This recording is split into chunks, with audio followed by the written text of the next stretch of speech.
First the skies, then the crystal. What next? The advent of Great Griga herself. I'm sure we'll be fine.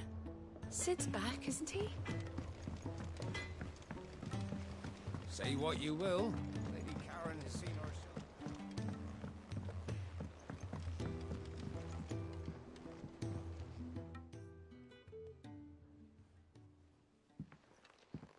Pining for something, boy? What is it? What do you see out there?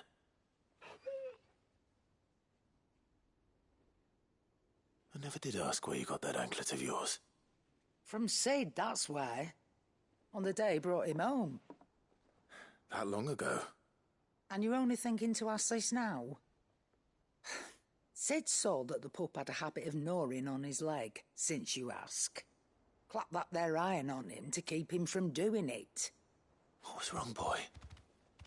I'll take like as not. Must have been hard on the poor whelp losing his loving masters at such a young age. Doubly hard in being a frost wolf, torn away from his icons and all. Sid would always tell him, you want that iron gone, you find what it is you're looking for. I reckon what he were looking for was you. I'm sorry, Torgal. Sorry for making you wait so long. Let's get that thing off you.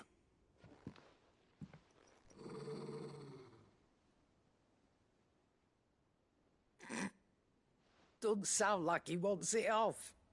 Indeed. You miss Sid as much as the rest of us, don't you?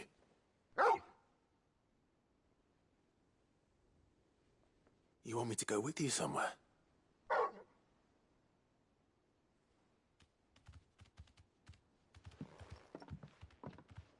Quick, aren't you? Glad you've been paying attention. Not nearly as much as you have, Lady Karen. Aye, good thing and all. It's not like Gav would have kept him in nuts and rubbed his belly these past 10 summers. Your kindness is appreciated. You've been a good friend to him. Only because he doesn't talk back like the rest of you. Go on now.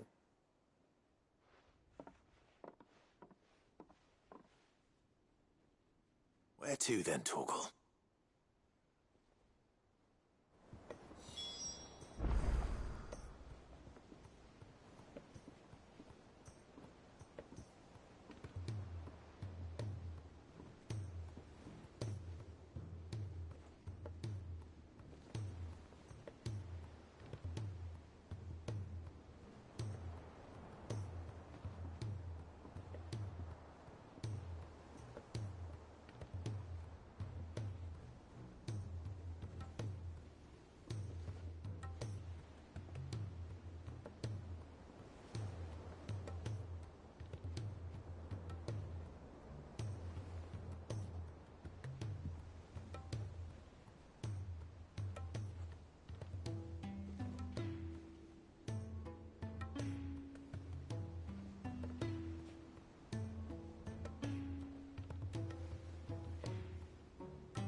Say what you will, Lady Karen has seen herself out.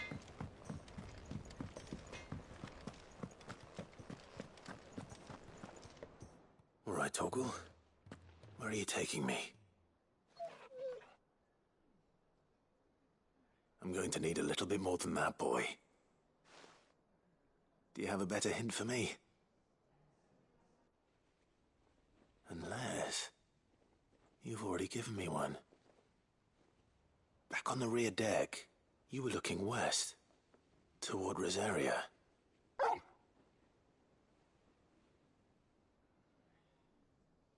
Why don't we try the rookery?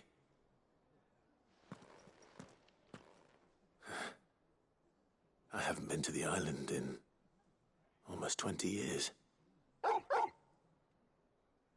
To Port Isolde, then. Fingers crossed the old mooring is still there.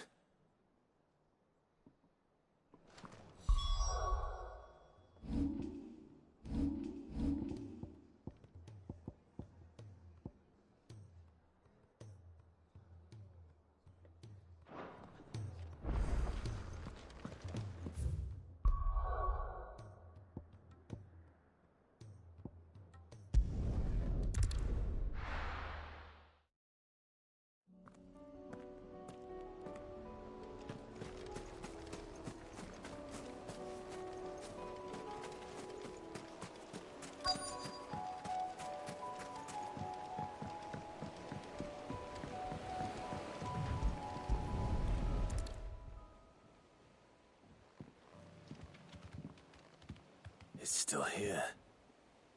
After all these years. A lot smaller than I remember. And you're a lot bigger. You might have to swim, boy.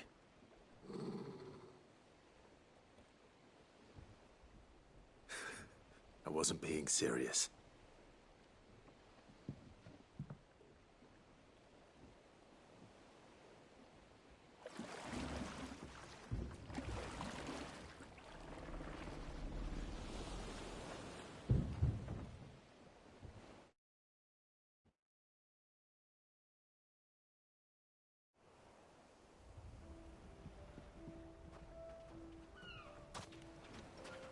This place hasn't changed at all. The rookery's right through those trees. Come on.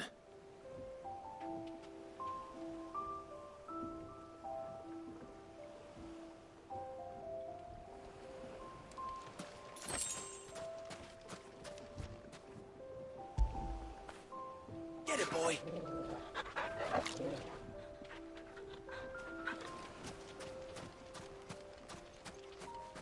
Race you there? I bet I could still beat you.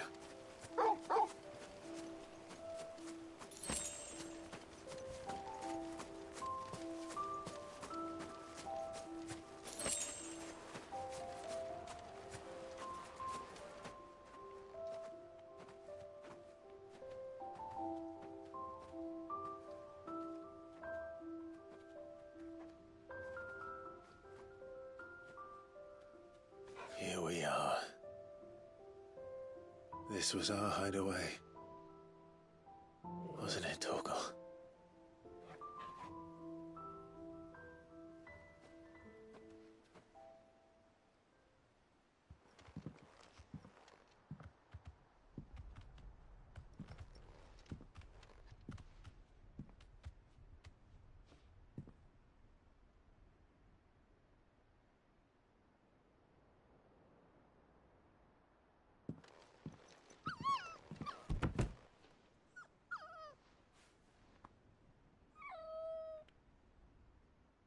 Coming here helped me to forget who I was. Or wasn't. Prince, shield. Son his mother could love. Had I been any one of those things? Perhaps.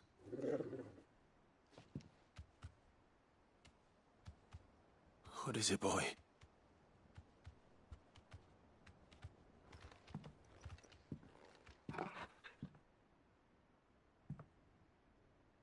This is all from the castle. And Phoenix Gate. Did you bring these here?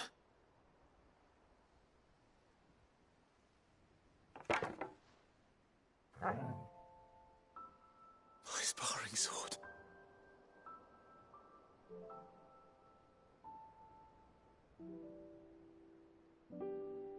Well, well. You never stopped looking for me, did you, boy?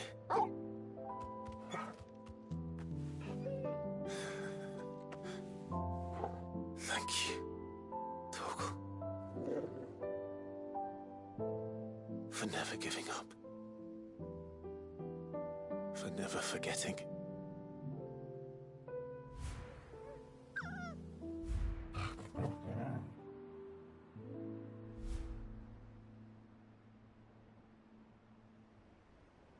Let's take this with us, shall we?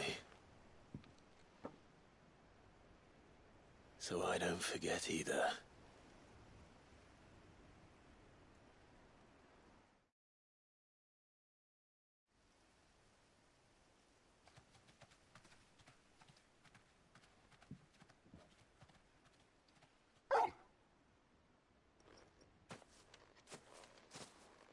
That's not the way back to the boat, Torgal. All right. I'm coming. I think I know where we're going.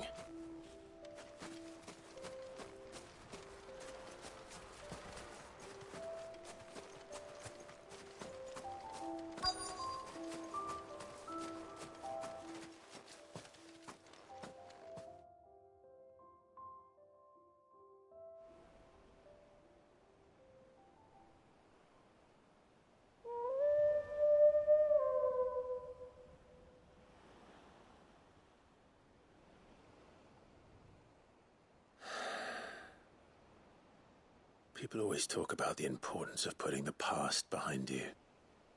But without it, we wouldn't be who we are today. And we certainly couldn't steer our way to a better tomorrow. Come on, Torgal.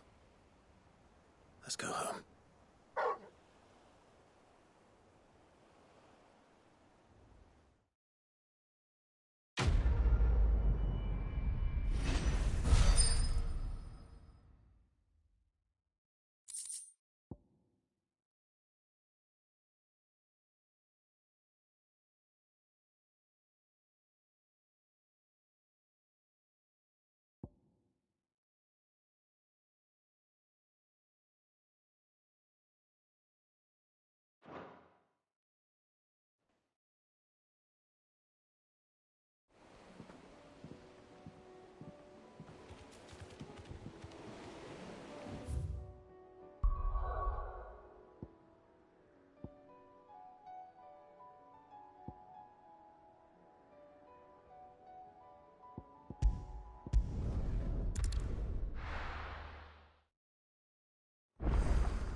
Vivian, I read your note, and I'd be happy to help you find the book you're looking for. Thank you, Clive. But tracking it down will not be easy. Are you sure? Please. You have always granted me your wisdom and insight whenever I asked. It's only right that I return the favor. Or at least attempt to. You are too kind. Alas, what I ask of you is rather more trying than delivering the odd lecture. I spoke with Hippocrates to see if he had any inkling as to where another copy might be found, but...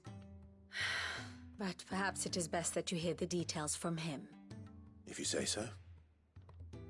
Forgive me, Clive, for asking this of you. But this book, it set me on the path to becoming who I am today. Its importance cannot be overstated.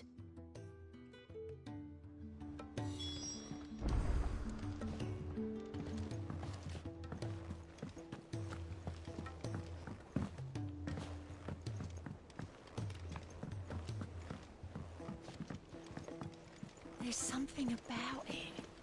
I feel like it's calling to me.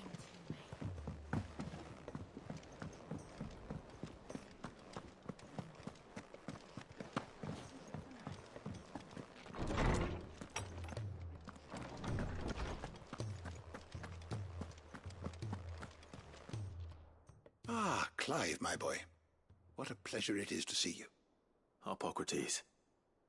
There's something I need to ask you. I've been charged with locating a book called From a Distance. Then you seek a rare gem indeed. One whose name I had not thought to hear from your lips. You've been talking to Vivian. Right as always. But she didn't seem keen to tell me very much. I take it she didn't like what you had to say. And yet I gather it did naught to dissuade her. Clive, if the young professor has tasked you with obtaining a copy, I fear she asks the impossible. The executors would not allow it. The executors? Coveters of Secrets, a clandestine organization committed to the collection and intenebration of forbidden texts and technologies. One such text being the tome Vivian seeks, chronicling as it does the true history of the enslavement of bearers, a tale which could overturn the established order were it ever to become widely known. Or, so rumor has it. I've never actually read the thing, or even set eyes on it for that matter. How is it that I haven't heard of this organization? Why, secrecy is the executor's watchword. They lurk in the shadows, emerging only to seize that which must be seized, be it books, inventions, or people, before disappearing again, leaving nary a trace. Which would explain why Vivian's copy was snatched from her grasp not long after she found it. By the hand of the executors, yes. But what drives them? Self-interest or ideology? A fine question. Sadly, all that is known of the executors can be recounted in a single breath. You may just as soon ask me of their origins, numbers, or the identities of their leaders. Any answer I give would be pure speculation. Then my hunt was doomed from the first.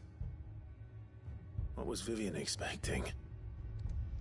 That I'd pluck it from thin air? Not from thin air, no. From ash. Rumors of the executors are rife among the scholars of Storm, but rather less so across the strait. I have a friend. Well, I had a friend in the village of Garnick, a collector of rare tomes, upon which subject we would oft correspond. Alas, I have heard naught from him since the skies fell dark. And no doubt he, too, has turned. But, though he did not mention it by name, it is possible that a surviving copy of From a Distance yet rests upon one of his many shelves, quietly awaiting discovery. If you were, by some chance, able to save even a single book from the poor man's library, I know his soul would rest easier. Very well. When I next find myself in Waloed, I'll be sure to pay Garnick a visit.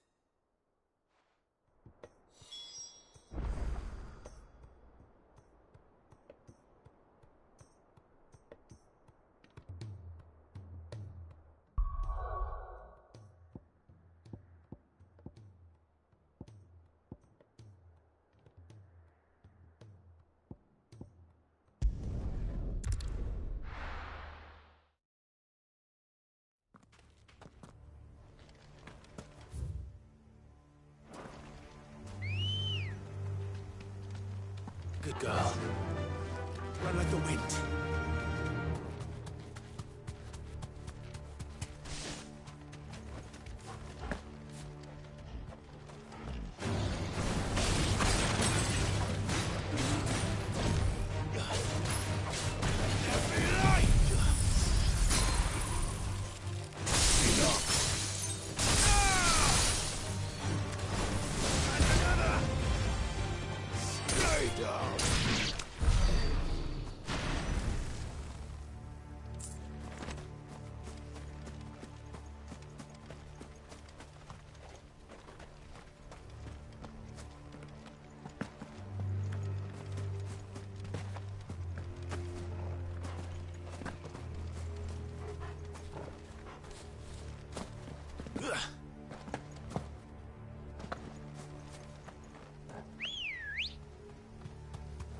Come on. Faster!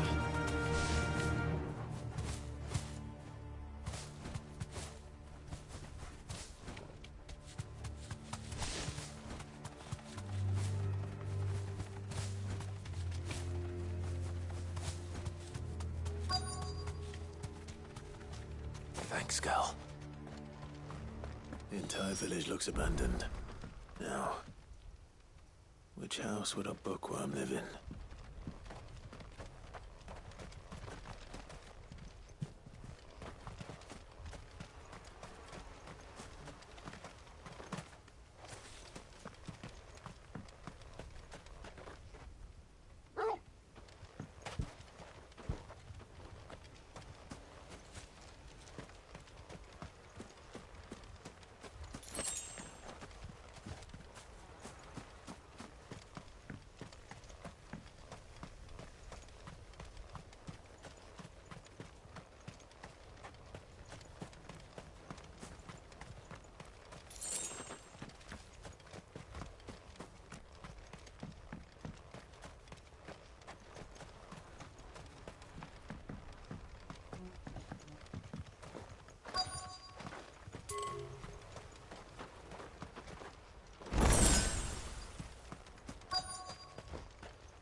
This is a Royal Army logbook.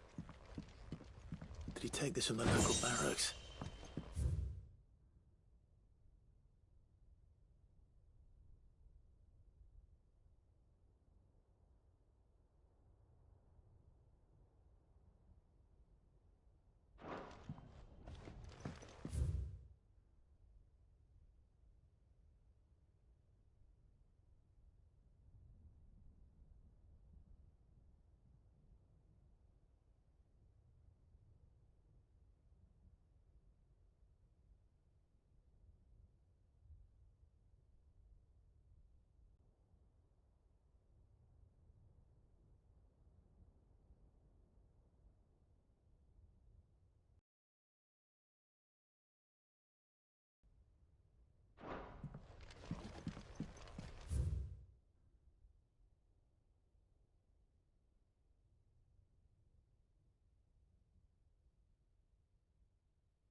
This is it. But if what it says is true, I need to get this back to the hideaway.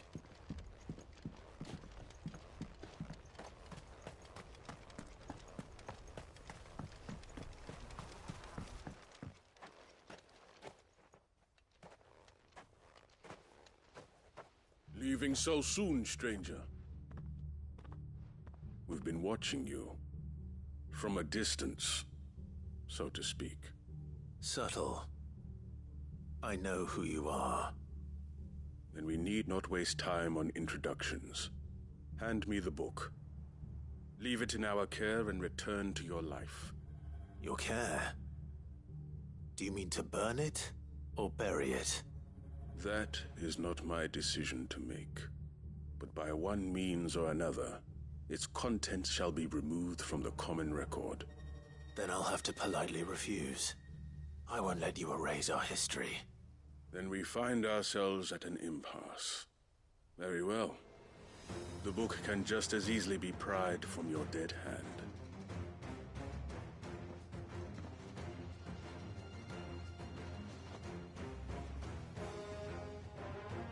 Let's see, shall we?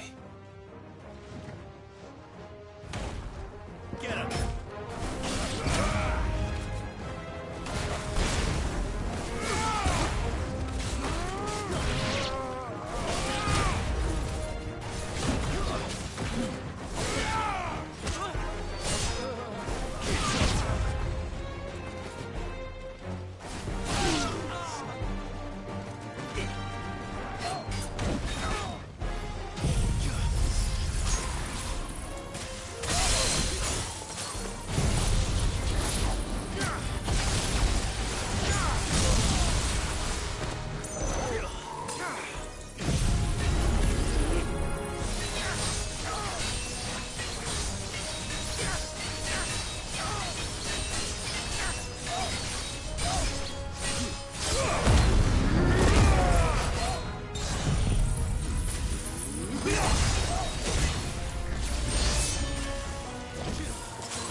Impressive.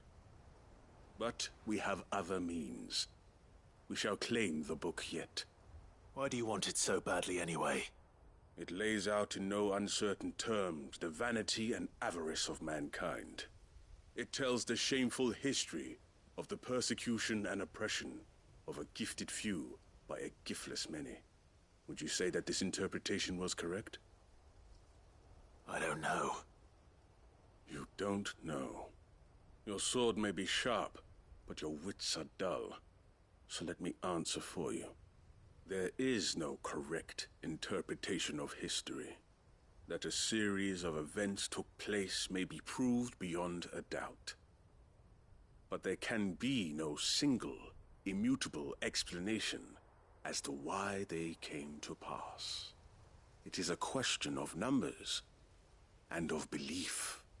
If enough people believe that a set of events occurred for a reason, that belief becomes the truth. So you're trying to control the truth? We are trying to protect people from themselves, from knowledge that would bring them naught but pain. That is all. You may keep the book, for now. The world is small. We shall meet again. Until then. Wait! Damn it. Let's get this back to Vivian. Perhaps she can explain what that was all about.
Vivian. I found it. The book you lost.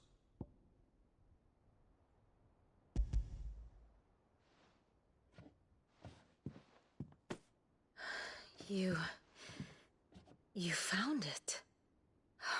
Thank you, Clive. Even though I asked this of you, I was not entirely sure it would be possible. I feared the executors had seized every copy. I met with one of these executors, and I convinced him to let me keep it. He told me something.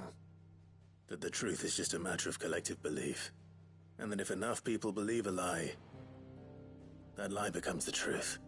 It does. But it also means that the truth is not immutable. That it can be changed. Provided that those who wish to change it can convince enough people that their perspective is the correct one. As the sad history of the Bearers proves. You said that the book inspired you to become a scholar. It did. Or its author, rather. She was a heretic, you see. A firebrand and a dissenter. A gallows stood ready for her in every corner of the realm. And by shunning society, or perhaps being shunned by it, she stumbled upon a truth so potent that an entire realm trembled at the prospect of its utterance. I, too, have always felt somehow set apart from the world of men. A stranger to my own species. She taught me that my solitude was not a curse, but a gift. And that, though my journey to the truth might be a lonely one, what I found at my destination would be more than worth the cost. Do you still feel that way?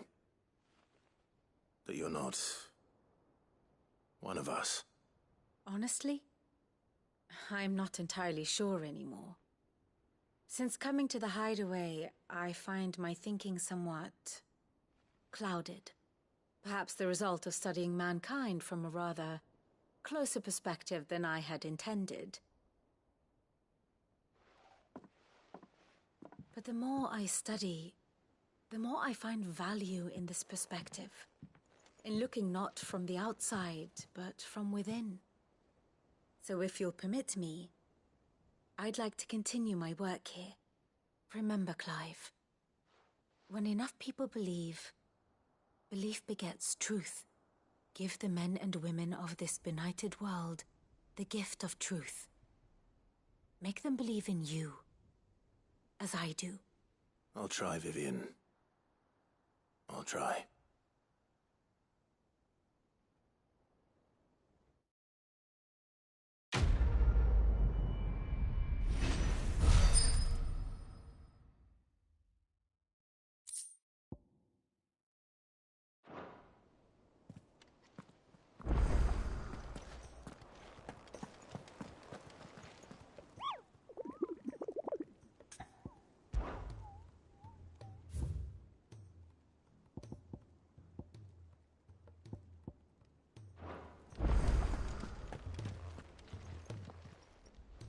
Oh, I wasn't expecting you. Best of luck out there, Sid.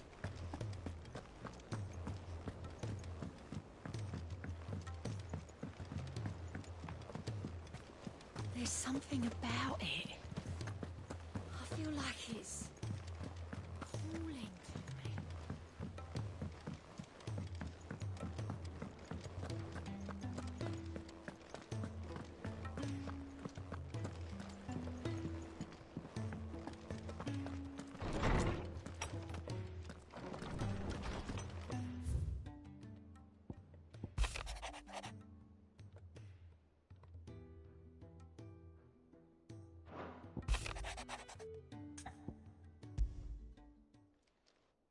It's usually me making demands of Hippocrates. I wonder what this is about.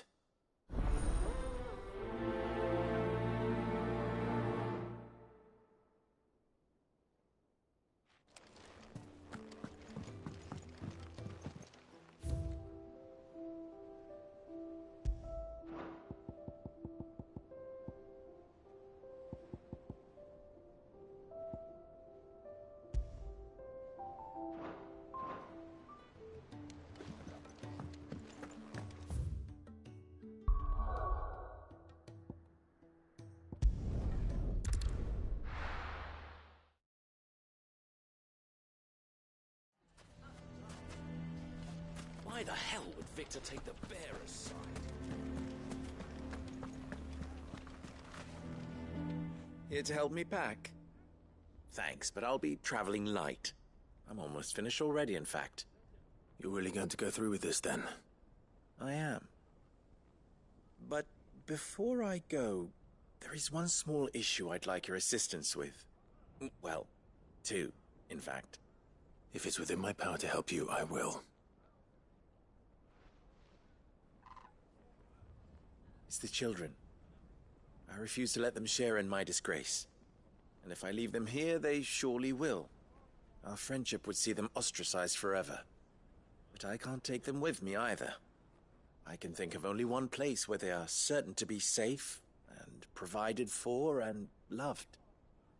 The Hideaway. Of course. The children would be more than welcome. Thank you, Clive. I will not forget this. Lubor, are you still here? What is it, Ferda? You look pale. There's been a flood in the Velcroy, a damn big one. The League of Outlaws encampment was completely submerged in ether. What? Every last one of the bastards has turned, and they're headed this way. Bandits are one thing, but Akashic bandits are quite another. The town guard won't stand a chance against them. We need to evacuate. There's no time to lose. Ferda, gather the men. The Akashic may strike at any moment. We must make ready to cover the townspeople's escape. Well, what are you waiting for? Yes, my lord. Clive, change of plan. The children stay with me for now. I need you to find Conrad and Natalie. Tell them to prepare for a full and immediate evacuation. Understood. I'll do what I can to convince everyone else. Wish me luck.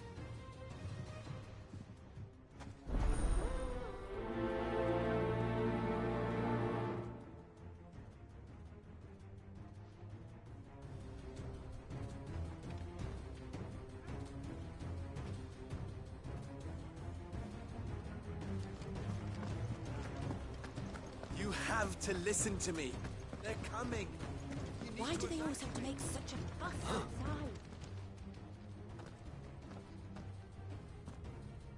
Ah, it's you.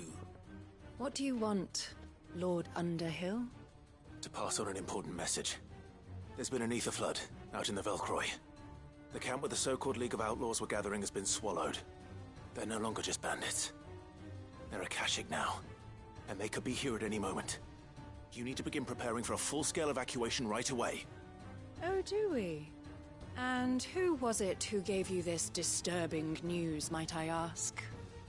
Lubor, perhaps? The man spreading the same poison out in the square as we speak. You may believe his lies, my lord, but we know better. But why would he lie about something like this? Some twisted attempt at revenge, perhaps. If he had not been unmasked, he may well have been elected our leader. A great honor for one of his kind. One he might well feel aggrieved at having been denied. Lord Underhill, forgive me, but it has become all too evident where your sympathies lie. Lubor cannot be trusted, and neither, therefore, can you. You may not trust me, but for the sake of your people, ask yourselves if there is any chance that this is true. There isn't. You can be certain of that. Now be off with you. You're making a mistake. It's no use. They're not going to listen to me. We'll just have to do what we can without them. I should speak to Lord Ferda. When did you get so big? Why do they always have to make such a fuss outside? It's driving away our customers.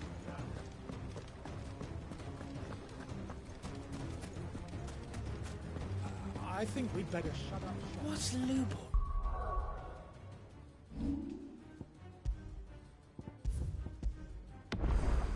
Raving about now?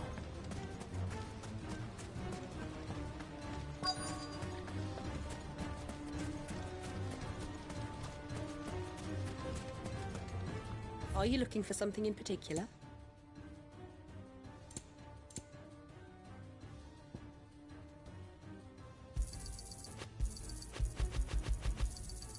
An excellent choice.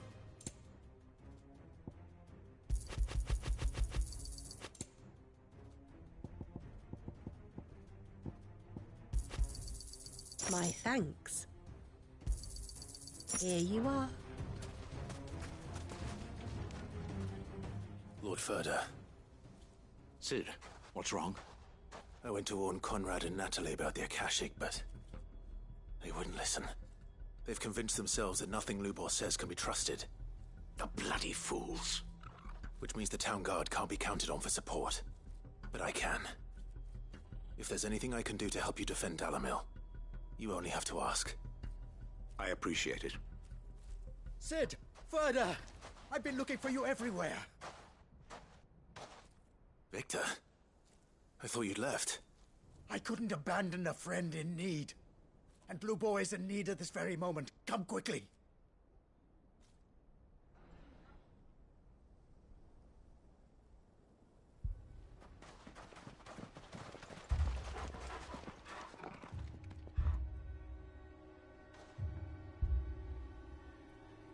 You have to believe me! The Akashic are coming!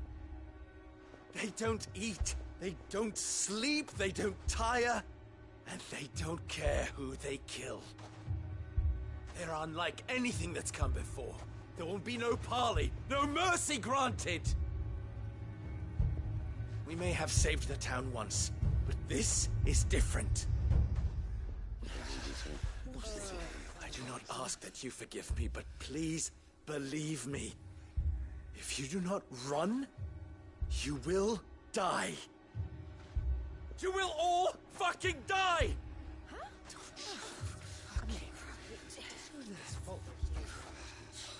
You'd like that, wouldn't you, bearer?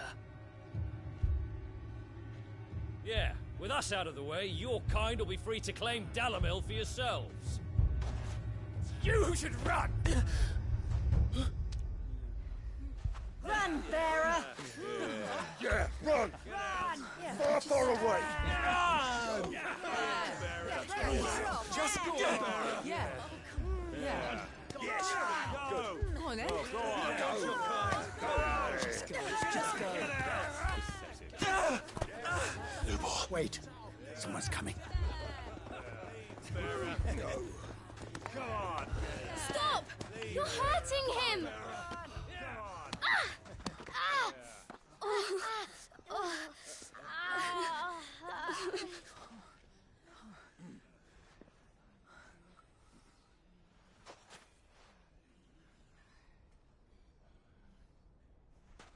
What did Lubor ever do to you? He solves all your stupid problems, and he keeps all of you safe. You know there's nothing he wouldn't do for this town. Who was it who made that cleaver you use every day, Conrad? And what about your counting table, Natalie? Who fixed that? Whose men make sure the streets are clean so all your boots don't get dirty? Who spends all day, every day making sure things run smoothly round here? And none of you ever say thank you. Ever. But did Lubor ever complain? Well, does he ever stop smiling? He keeps this whole place going. And you act like it doesn't even exist.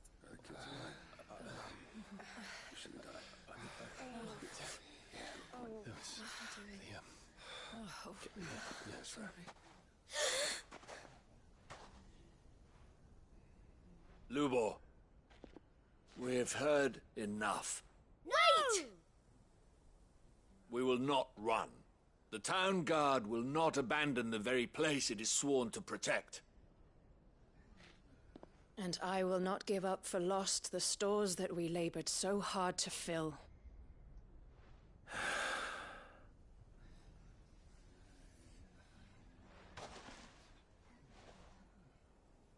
So tell us, how do you propose we deal with these Akashic of yours?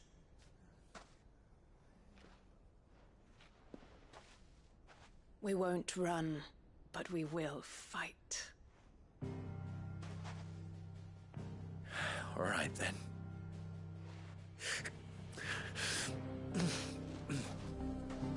Fine.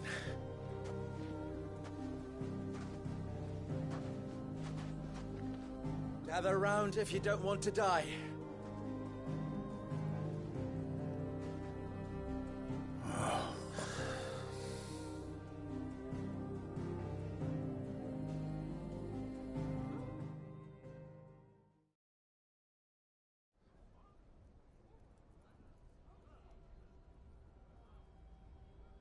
Allow me to explain the situation. The ether flood occurred near the village of Cheratina, deep in the Velcroy. The place had been abandoned for years, until the League of Outlaws decided to make it their base of operations. Now they're all turned, and if the scouts' reports are correct, heading in this direction. They are mindless monsters, driven only by hate and rage, and they are utterly unpredictable. With the bandits, we at least knew how and where they were likely to attack. When these creatures come, Dalamil will have the bitterest fight it has ever faced on its hands. The town guard will muster at the north gate. The rest of us will take the south. Both forces will provide men to serve as scouts and messengers, ready to spread word of the size and nature of the Akashic Force as soon as it is spotted. And as soon as it has been, we will converge on its position and see that it is driven back from Dalamil at all costs. Conrad, can I count on the support of the town guard? Always. I leave the selection and coordination of the messengers in your hands, Victor. And the command of our men in yours, Ferda. If you would both be so kind. Consider it done. As you wish. Natalie, I would ask that you and your people have the townsfolk barricade themselves inside the bathhouse. And tell the merchant not to waste time securing anything beside the essentials. Preserving life is our one and only concern. As long as we survive, it doesn't matter what trinkets we might lose. Our riches can be regained. And if anyone doubts that, let it be known that the Briar's Kiss stands ready to cover any losses. Very well. I shall tell them. Where do I fit into this plan? Where else but the most perilous place of all? I would like you to travel to the home of our erstwhile League of Outlaws, Cheratina itself. The main host is most likely still there, and Dalamil will not be safe until it is eradicated, root and branch. A little gardening. How pleasant. I doubt it. I have a feeling these weeds will be particularly stubborn. Luckily, so am I. So you are. All right then, we all know what we have to do. Now it's simply a matter of doing it. For Dalamil.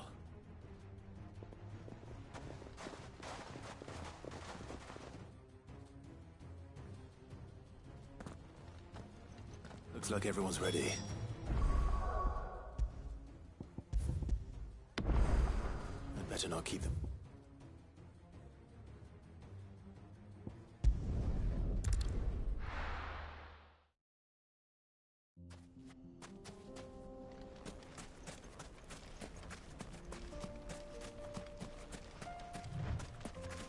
There's the flood. But what's waiting for us inside? We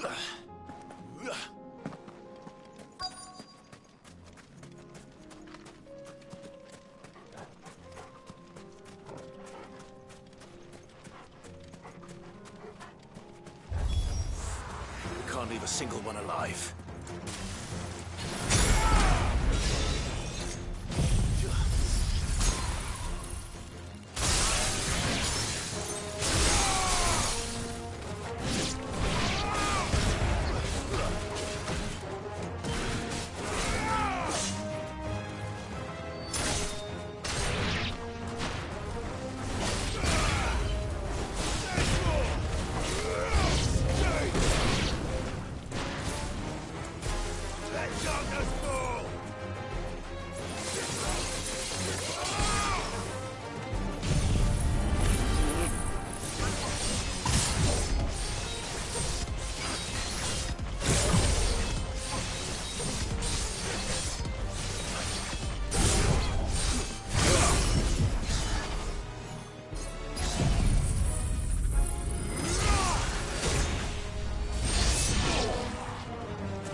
League is disbanded. I should get back to Dalimil and see how the others fared.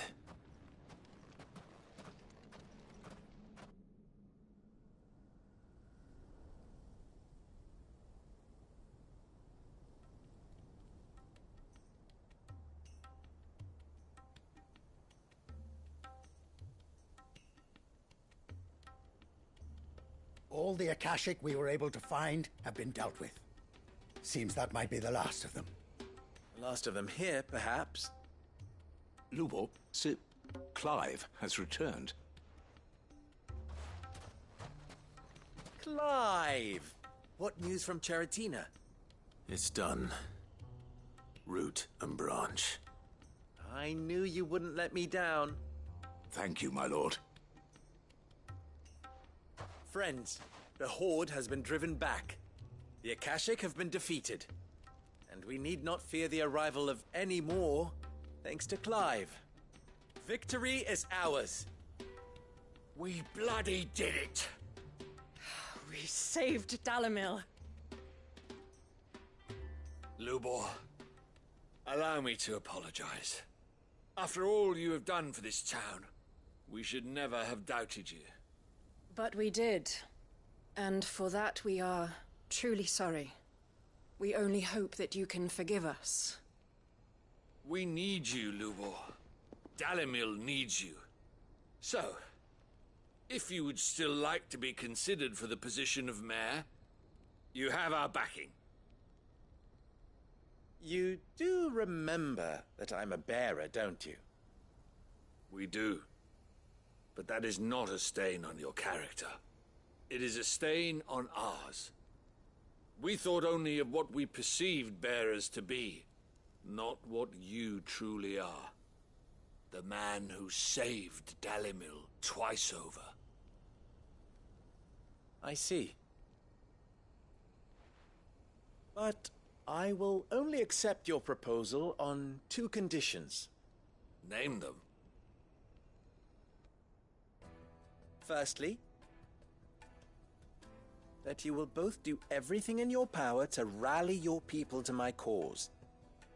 If the Town Guard and the Merchants League do not accept my leadership, it will be doomed from the start. Unity is the key to defending Dalimil, and I do not doubt that we shall need to call on our combined strength again. When that time comes, I will expect us all to pull together, just as we did today. Of course. You have our word. And secondly, you will accept that if I am to lead you, the mistreatment of bearers must end here in Dalimil.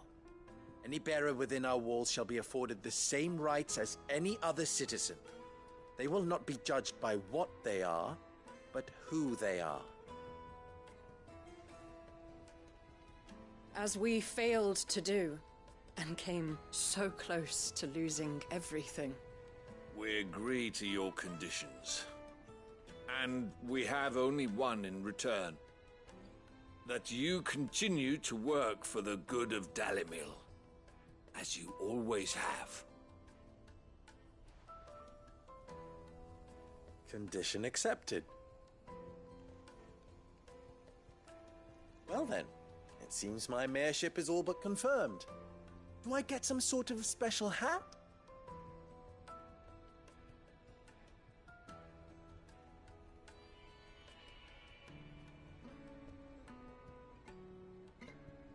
How fickle fate can be. Not so long ago, I had resigned myself to leaving Dalimil in disgrace. And now, I find myself her leader. Here. For everything.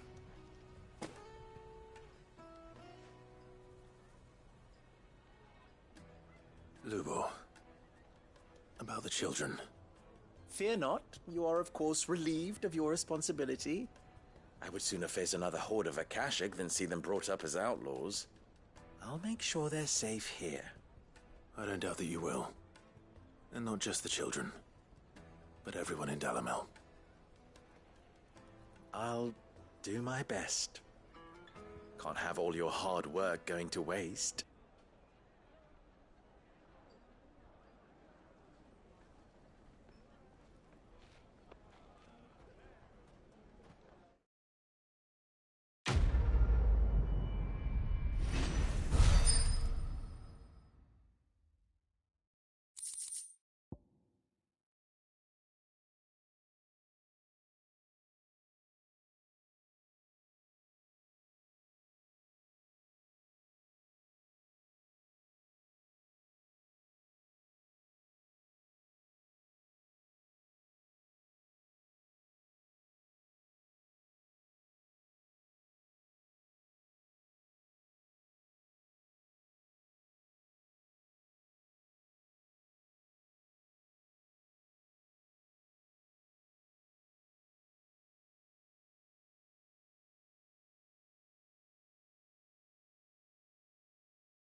Welcome, welcome.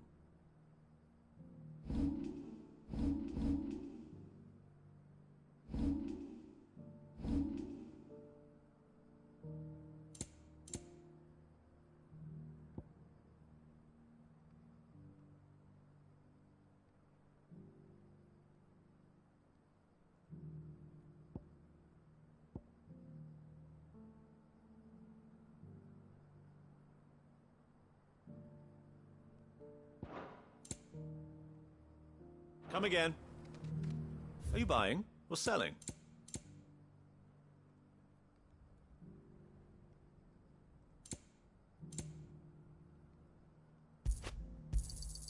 Anything else?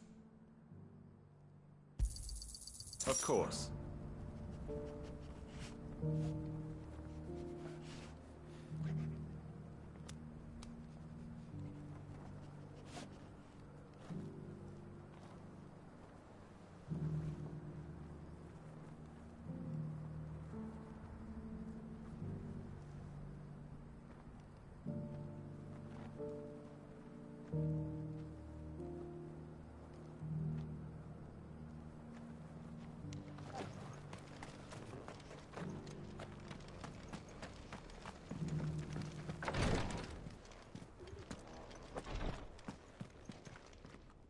Lord Marquis, if you have a moment. What is it, Cyril? One of our brethren lately journeyed across the strait in order to pursue a new avenue of inquiry in our ongoing investigation. He sent an owl some while ago, but we have heard naught from him since. Was he surveying another fallen ruin? No. The object of his study was a savior cult that has arisen in Ash in recent years. We believe it may have some connection to the Circle of Malleus, an ancient religion that worshipped Ultima as its god. By gaining an understanding of this new faith, we hoped to learn more of the Circle's original beliefs. And so you sent one of your brothers to Ash? A continent teeming with orcs and Akashic? Fully cognizant of the risks, yes. I entrusted the mission to one of the most able of our order, the Third Chair, a master of the arts of combat and survival both. Though he has been silent for some days now, I have thus far refrained from sending any others in search of him, lest they be lost in turn. Yet, it seemed only right to inform you of the situation, given your unique experience of the perils of Ash. For as you so earnestly advised me, it would not do to abandon a man to his fate, when he might yet be saved. It would not. But Ash is a big place. Can you be any more specific? Perhaps. The last owl I received from him mentioned a village where he had heard the cult were wont to assemble. Mickleburg was its name. It lies in the southern reaches of Waloed. If aught ill befell him, I expect it did so there. Right. I'll see what I can do. You are much too kind, my lord. Go then, with my hopes, and may the Firebird's flame ever burn in your heart.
Good girl. Fly, Ambrosia.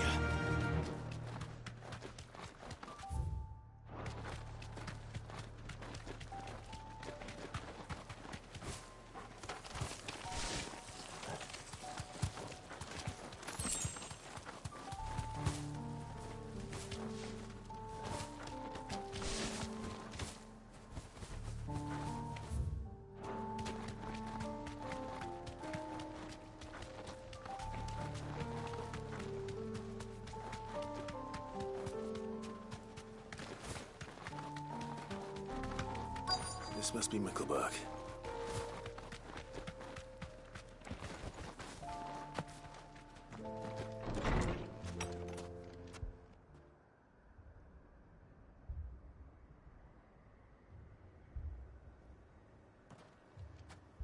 These people aren't turned.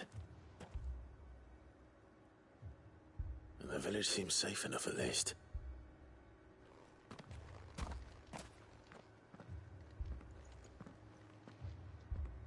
What is going on here? Ah. Did you, too, heed the call? Heed the call? No, I came here looking for someone. To be honest, I wasn't sure I'd find him here. Let alone all of you. Is that so? What are you doing here? Is this where you live? It is my home. The others, they heeded the call. You keep saying that. What do you mean? They came here to perform the rite, just as King Barnabas instructed. This village is their altar, where they shall cast their souls upon the gentle waters and give themselves to the Lord. Give themselves? Oh, Lord, cleanse us of our sins. Let us be reborn in your loving arms. Free us from the torment of this mortal realm. They want to be saved. Forgive me, but did another foreigner like me come here? He was probably wearing a cowl. You mean the traveler from Storm? Yes. He's staying at my house, toward the rear of the village. Thank you. If you don't mind, I'll go and greet him. They seek the same salvation Barnabas did. At least the third chair is still alive. Let's go and find him.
Excuse me. Are you with the Undying? I am. And so it would appear, are you? Lord Rosfield, if I am not mistaken. That's right. And you must be the third chair. I am. Cyril was worried for your safety. He sent me to find you. Then I must apologize. I did not mean to trouble the bearer of the burning quill. Much less you, my Lord Marquis. He said that you had failed to report. Is there a reason for that? I came here to study the followers of this new faith. But the more I learned of them, the more my own faith began to falter. You have seen them at their prayers, have you not? They devote themselves to the veneration of their Lord with a fervor I have never seen before. Praying night and day that they might be rid of their wicked wills and reborn in their Saviour's light. Not that they might be granted respite from their worldly woes, but so that they might continue to serve him. Serve him with all of their beings. I, too, swore to devote my life to the service of my Lord and Master, but this... 'tis different. It is more. And so I would see it through to the end. See these people safe, that they might achieve their dream. That they might do their duty to their Lord. Even if it should keep me from doing my duty to mine. You do understand what their dream is, don't you? I do, my lord. They would cast aside their wills and become a Kashik. I know that it may be hard to believe, but to these people, that is the very essence of salvation. Forgive me, my lord, but I must remain here. If you are to return to Master Cyril, I would consider it a great... Did you hear that, my lord? Something is happening. I'll go and find out what. Stay here.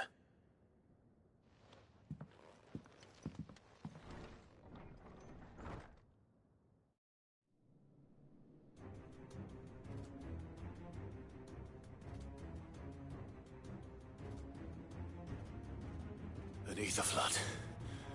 Oh no. There must be something I can do.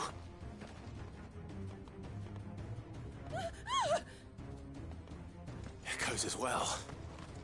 Found her. Come on. Over here!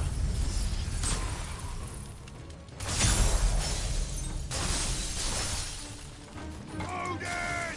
Ah, blizzard!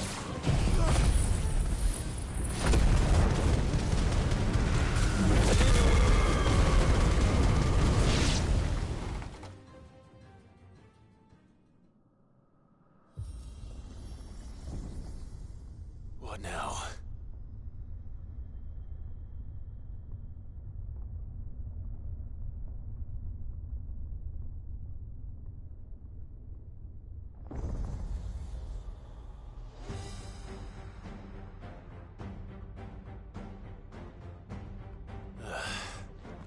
We meet again. I've killed your kind before.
Well done, Togo.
Damn it!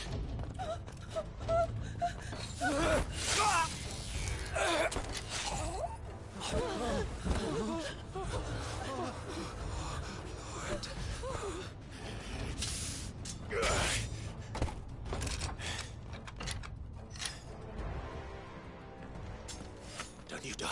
Come on, speak to me. I had to save them, that they might have a chance to find true salvation. By devoting themselves to the service of their Lord. Just as I did, when the Undying plucked me from the gutter and gave me a cause to believe in. A duty to serve was everything to me, and I would not deny them that fulfillment, even if they must become a Kashik in order to achieve it. Forgive me, my Lord Marquis. I did not mean to trouble you with this. My findings. Could you deliver them to Master Cyril for me? Of course. Your duty will be done.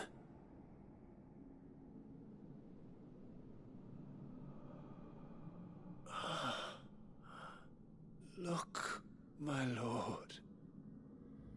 They are saved.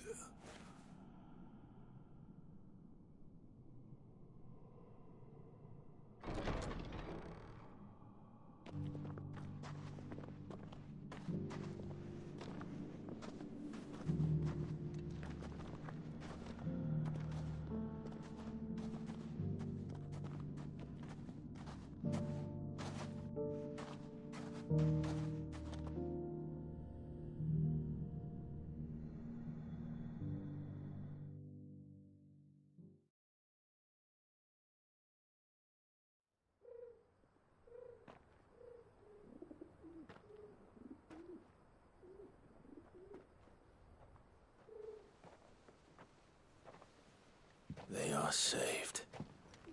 Founder. I should get this report to Cyril.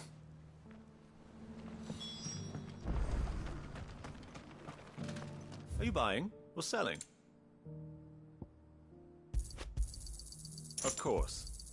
A fine choice. The bearer of the burning quill is within, my lord. My Lord Marquis, welcome back. I am glad to see you hale and whole. I met with your third chair, Cyril. He bade me deliver his findings to you.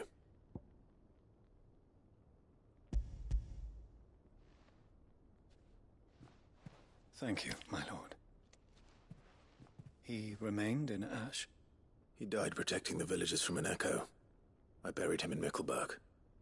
I'm sorry that I couldn't save him. If you could not save him, no one could. The villagers, they were believers in this savior cult. They prayed to their god that they might be unburdened of their wills. Then an ether flood came, and their wish was granted. Your brother sacrificed himself that they might live, even knowing that that life was death by another name. Then he perished defending liberty. A hero's end.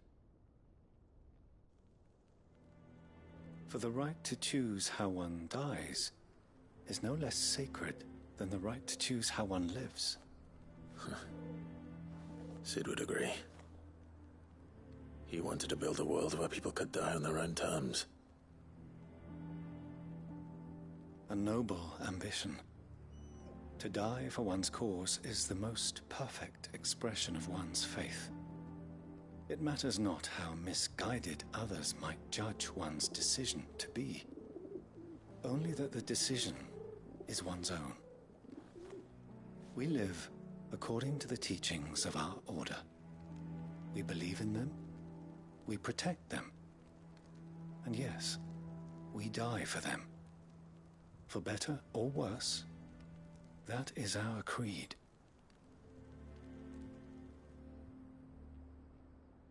But he didn't die for your creed. He died to save them, and you still believe that what he did was right. I believe that he believed it was. We of the Undying are not slaves, but willing servants. And this was his will, the ultimate expression of it. All right. I'd like to know this man's name, Cyril. To know the names of all the Undying who've fallen in the line of duty. They died serving my house.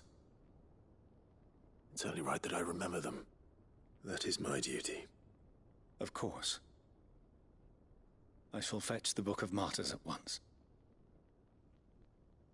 My lord, it has been, and shall ever be, the greatest honor of my life to serve House Rosfield. Though our duties may differ, yours is no less important. I pray with all my heart for your success. And were they here, I have no doubt but that every one of my fallen brothers and sisters would feel the same.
You alright?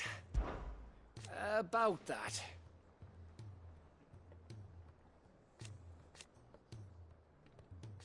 Oi!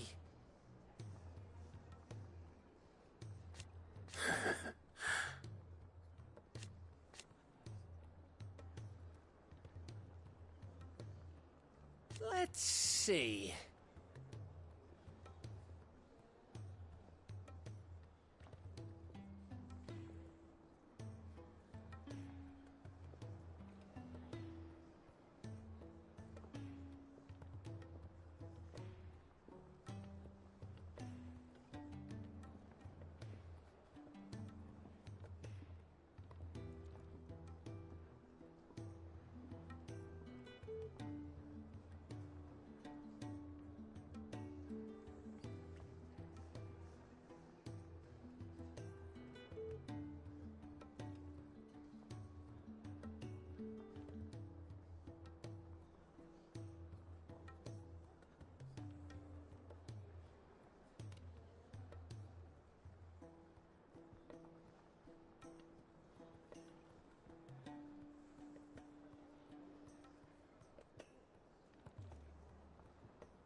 You off then?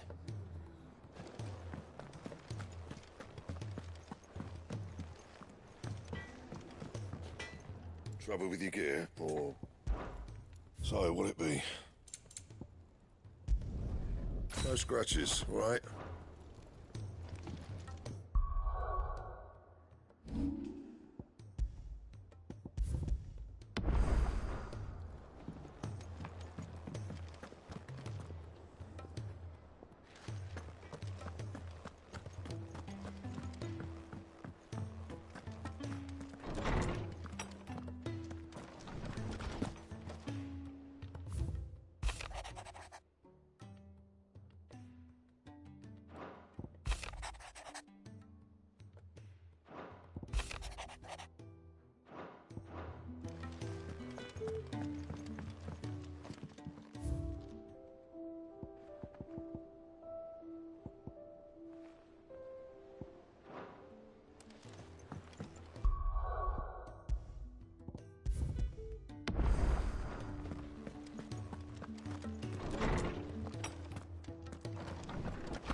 Yeah, bro, you should. Lawsman Harpocrates, I received your note. Ah, yes. Oh, I see. That seems to be nice. You spoke of making amends with Dion. Oh, Expedition 33 is really insane game, bro. I tell you. That I was once his tutor. This was some years ago, of course, before I joined Sid in his hideaway. At that time, I was counted among the foremost scholars of Oriflamme, and was accordingly invited to the palace to supervise the young prince's education, all to ensure that the future emperor had a firm grounding in, well, everything an emperor should. History, religion, commerce, government. Alas, our time... I think it will win the Game of the Year this year. He left to join the Dragoons. His studies no longer being deemed necessary. I had not expected to meet with him again, least of all here. Have you spoken with him? No, I have yet to find the right moment. His Highness always seems so preoccupied, especially when alone. I would not wish to disturb his ruminations with idle words of greeting. Not when I know he dwells upon the evil Ultima had him commit in the Dominion. The guild. Yeah, you will enjoy the game, bro. You will enjoy. That was Ultima's doing. Surely you can't blame yourself. When I first met him, it was not guilt, but his people's expectations that weighed heavily upon him. And I did nothing to ease that burden. He bore it alone. Yes, bro. Streaming on the PS5. It is one of my greatest regrets that I only ever offered him my wisdom, when what he truly needed was friendship. The blame for Dion's transgressions lies not only on his shoulders, but on mine. I see. I'm ready to help you in any way that I can. Then I beg that you bring me a wild wyvern tail. Apothecaries across the ages agree that even to glimpse such a flower is to be granted inner solace. Fabulists and fraudsters all, of course. But there is oft a seed of truth to be found where even the most outlandish opinions align. Well, it can't hurt to try. Where can I find this flower? And how will I know it? You have seen cultivated wyvern tails before, I trust. The lily-white blossoms from whose roots... Let me check it later, bro. Well, those which grow in the wild differ only in their purple hue. The harsher the environment in which they are raised, the deeper the color. There is a waterfall in Rickmal's Roost across the strait, where the flowers once grew in abundance. Whether they still survive there, I know not. But try as I might, I can find no likelier location. It's all right. I'll find you a wyvern tail one way or another. Thank you, Clive. And please, be safe.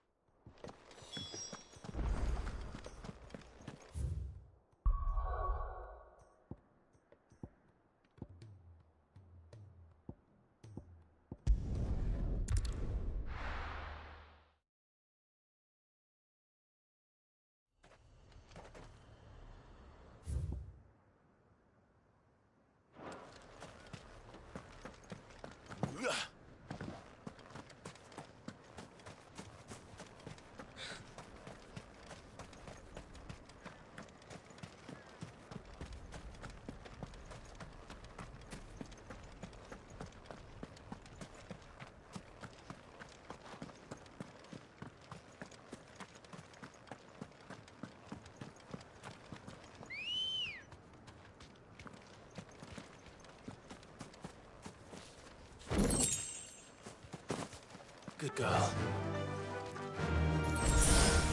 Fly, Ambrosia.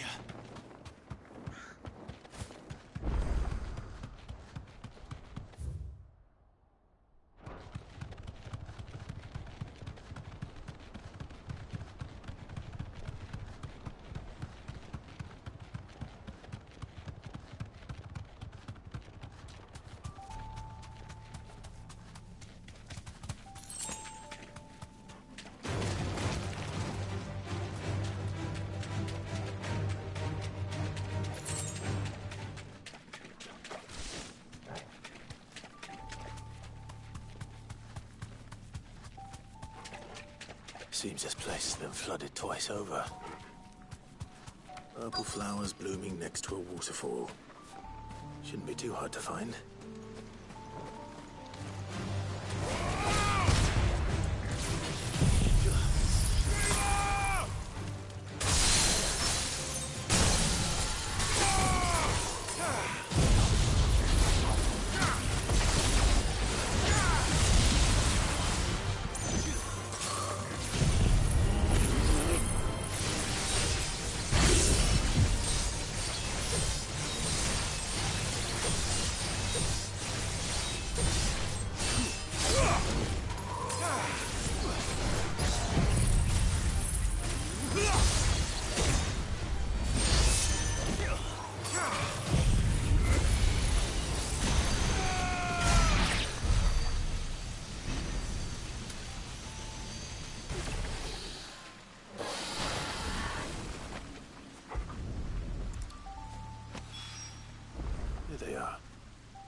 Oarsman, I found the flowers you were looking for.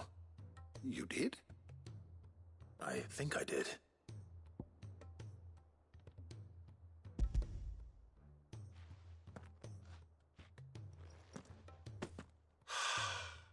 You did indeed.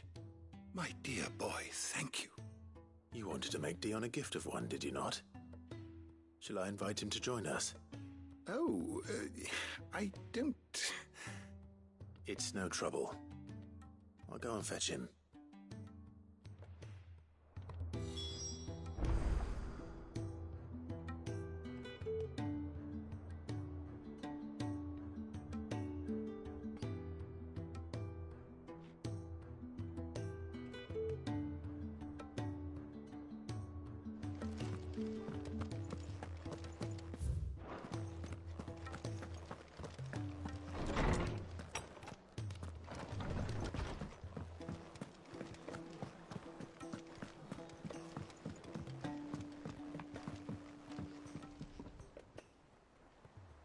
Your Highness, would you do me the honor of accompanying me? Now. It is time, then.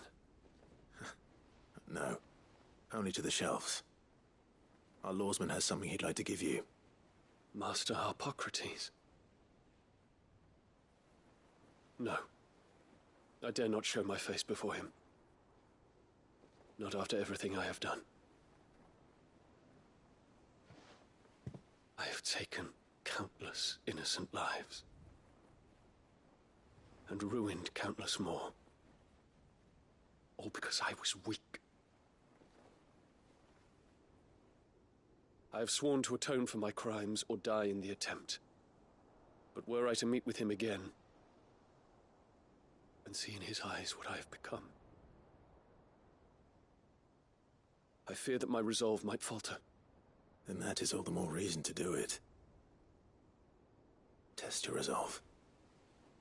Prove to yourself, and to him, how strong it truly is.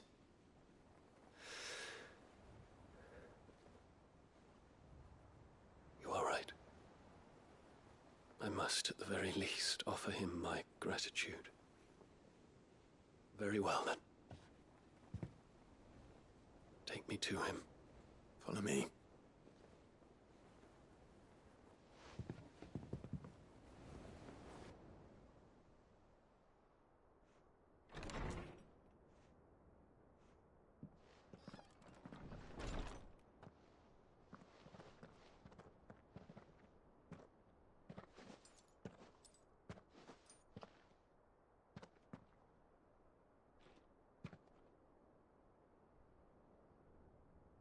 Even now, I hesitate to approach him. What must he think of me? You'd be surprised.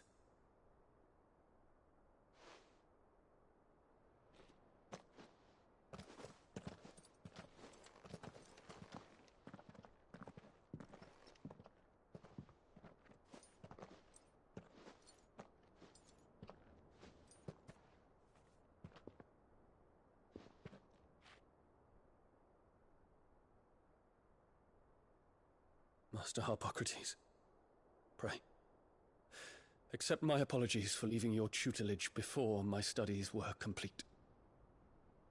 Your lessons opened my mind to a world quite unlike the one I had imagined from within the gilded confines of the palace.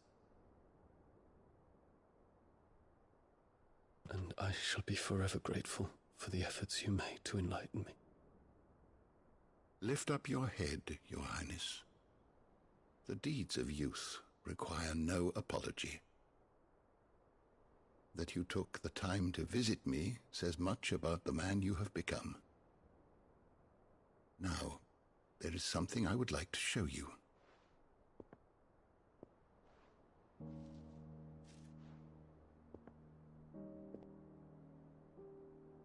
Is that a wyvern tail?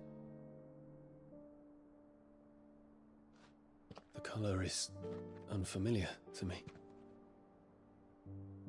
Because it is unique to those found in the wild. Something in the harsh environments in which they grow lends them this striking hue. Their roots are indistinguishable from those of their hothouse cousins, but once they bloom, the difference is immediately apparent. In this flower, I see you, Your Highness. Its roots were the roots of a wyvern tail, with all that implies. But they do not define it, just as yours do not define you. I want you to have it, that it might remind you of this truth.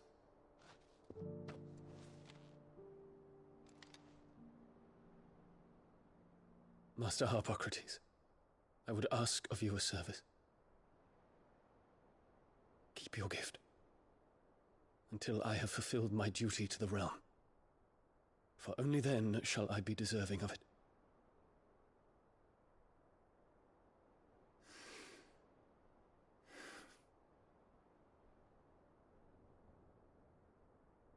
As you wish, Your Highness. I shall await your return.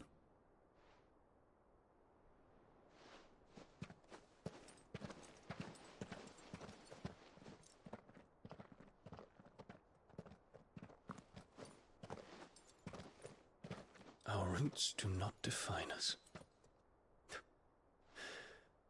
No wonder my stepmother didn't like him. For reuniting me with memories I had thought long lost.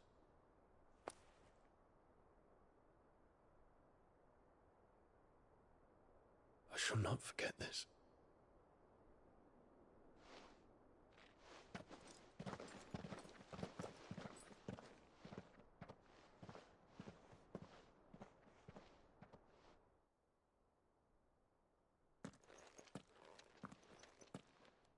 Thank you, Clive. Were it not for you, I fear I might never have found the right moment to speak with him.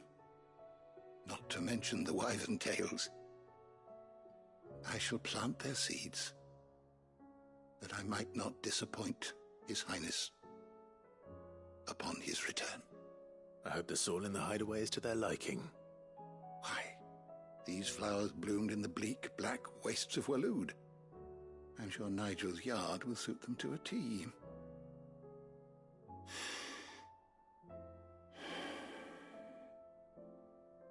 When it comes to expressing one's gratitude, I find that words are seldom sufficient. Here. What's this? A stolas quill. Or more precisely, my stolas quill. 'Tis said that an owl's feathers are steeped in the wishes it hears over its long lifetime. All those words just waiting to pour out onto the page. So consider this my wish for you. That one day you may put down your sword and pick up that pen. Well, when that day comes, I'll certainly have a lot to write about. Thank you, Harpocrates. It shall have pride of place in my chamber.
Say what you will, Lady Karen has seen herself.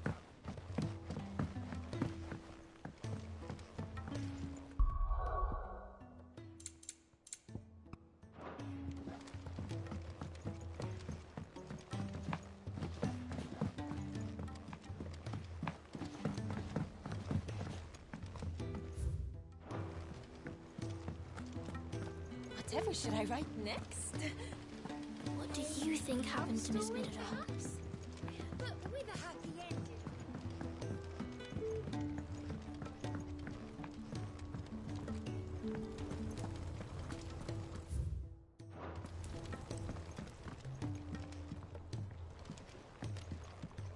All right, Clive.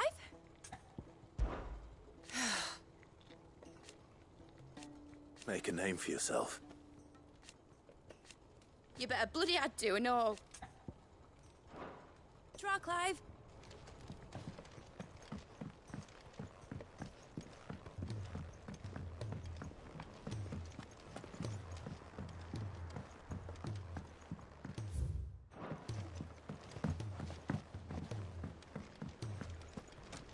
I will not let them be forgotten. Sid, may I have a moment? Of course. It is an honor to finally speak with you. My name is Herman. I've been with the Cursebreakers for some time now, and I wish to be deployed to Ash. Any assignment will do. No. The lands across the Narrow are too dangerous. I will not send good men and women to risk their lives needlessly. Why would you want to go back? I need to retrieve something. Something important. I was raised in an orphanage. The Badbach Conservatory. Or rather, I was held captive there. It was not a place of nurture. It existed solely to turn bearer children into mindless weapons. We were tortured until we feared no pain. Tormented until our hearts turned to stone. And few ever survived long enough to become tools of the last king. I can't imagine. I lost so many. I can't even remember all their names. But they must be remembered. They cannot fade away, faceless and forgotten. The Institute was run with military precision. Every child measured, every name recorded, every death logged with meticulous care. Sid, allow me to travel to Ash and recover the registry so that my brothers and sisters might live on.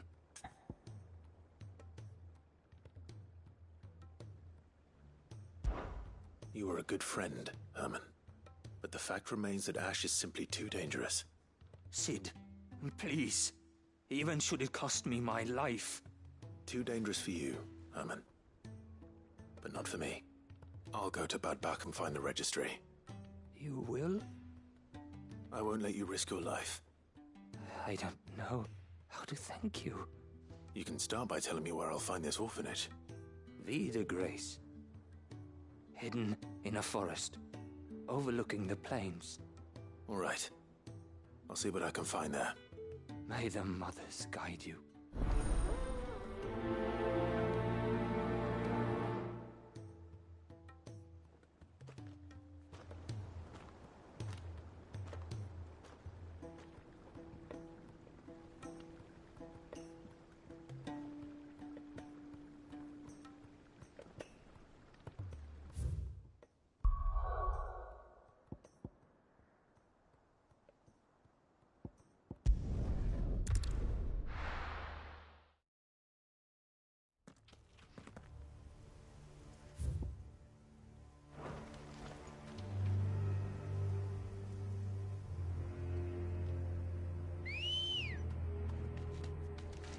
Ready, go?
must be the orphanage. Hopefully the registry is still here.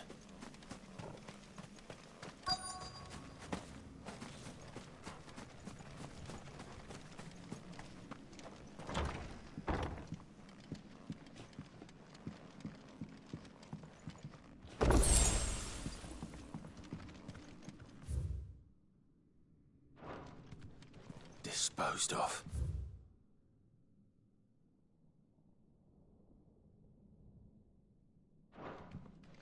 Conditioning. This is nothing short of torture. Herman wasn't exaggerating.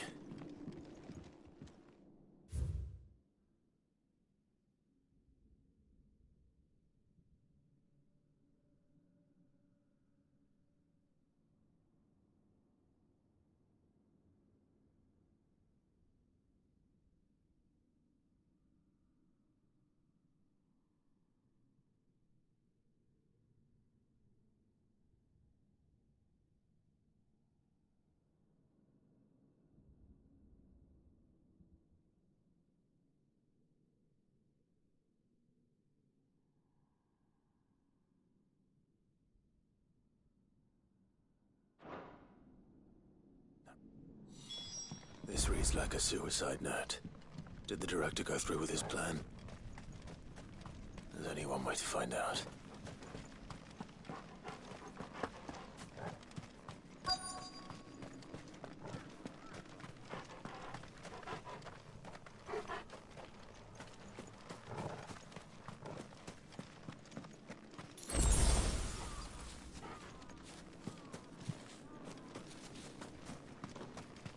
Forked white tree.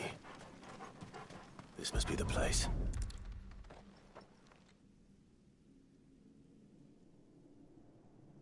Could he really be buried here?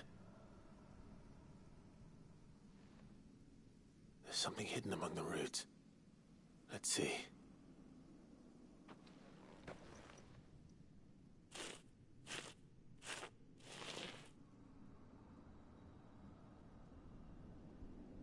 This must be the registry.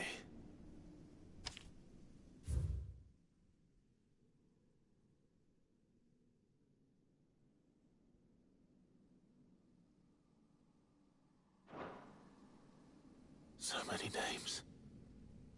This place was a slaughterhouse. And where is the architect of all this misery?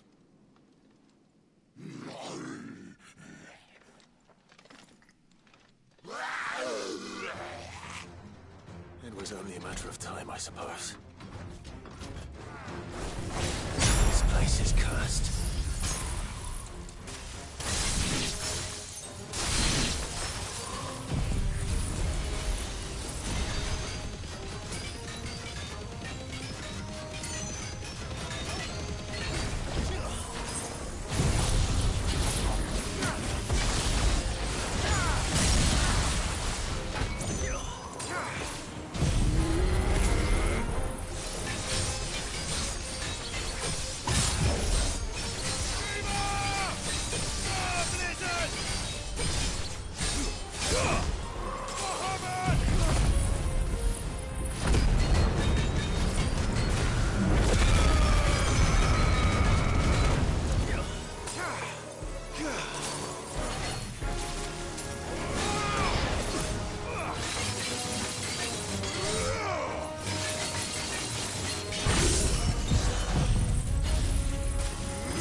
Say what you will, Lady Karen has seen herself.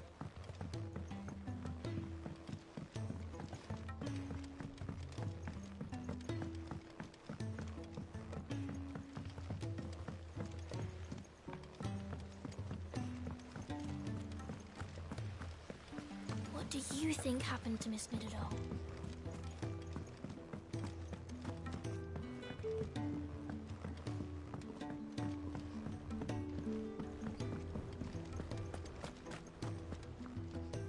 I hear that you traveled to Ash, Sid.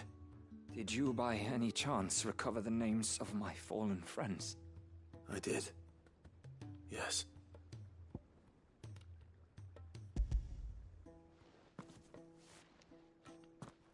If I may? The bearer registry.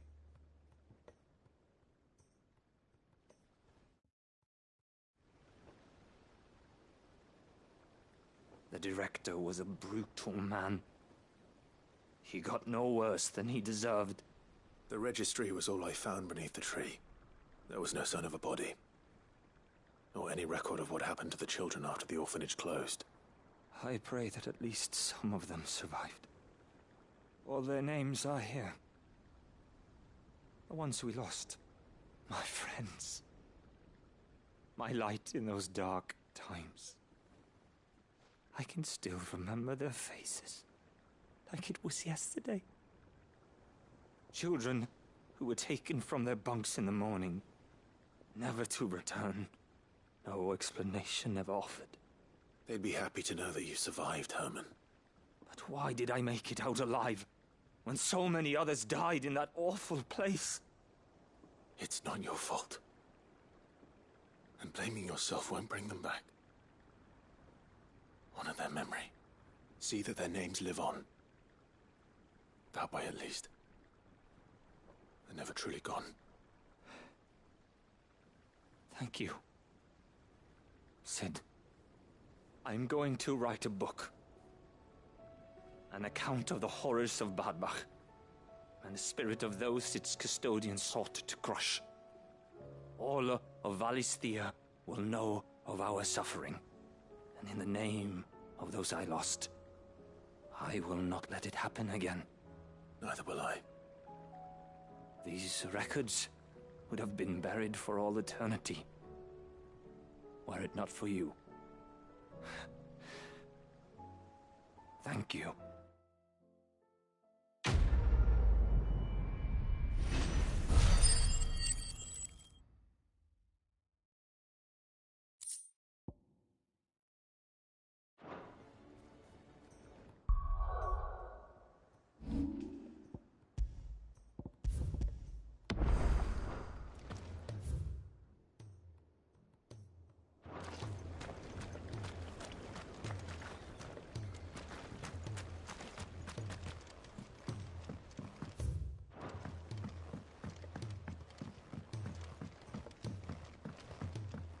Has Middledore mentioned a new project What yet? do you think happened to Miss Middledore?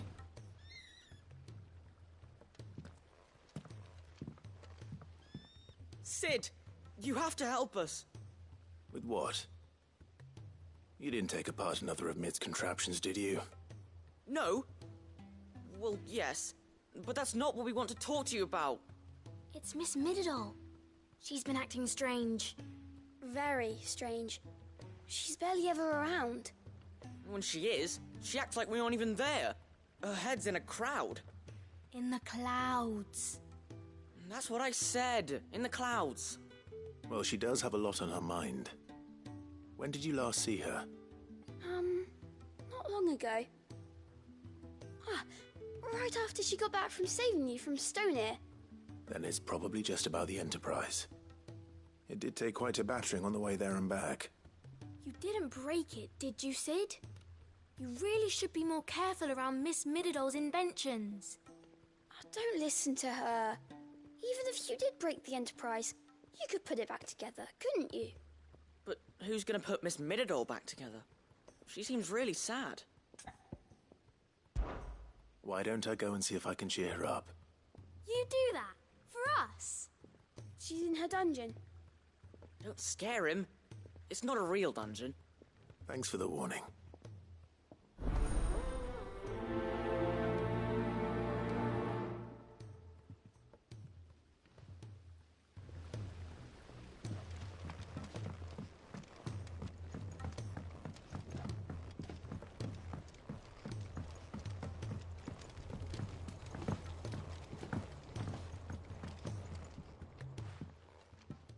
Mid, if you have a... That's it! I knew it! The answer was right here under my arse all along! If this doesn't steer to the skies, nothing will! To the skies? You aren't trying to give the Enterprise wings, are you? What else would I be doing? The children seem to think you're avoiding them. They're worried about you. Is this really so important that you need to shut yourself away from everyone? The Enterprise is already the fastest ship in the realm, and that's with the sea beneath her. But what if she weren't bound to the waves? What if she weren't bound to anything at all? It's not fair. The gods get the skies all to themselves, so I'm gonna do something about it. The Fallen had their chance, but they relied too much on magic. And see where that got them? But not me. I've discovered how to do it without. Well, almost. First, I need to make a prototype. And is that a one-woman job? Are you volunteering? I'll have you know the Enterprise is my baby. But if a godfather's offering to lend a hand, I'd be happy to take it. First, I'll need oil, and not just some old drippings from Miss Molly's spits in the Tub and Crown. Refined stuff, like they make in Ordil. Then I'll need some bone, or shell. Light, strong, preferably no longer attached to the beast it belongs to. If it's beast bones you're after, I'm sure the curse breakers will know where you might find some. No, they'll know where you might find some. You're the one who offered to help, remember? I should speak with one of the curse breakers before I set off for Old Hill. See if I can't find this bone while I'm there as well.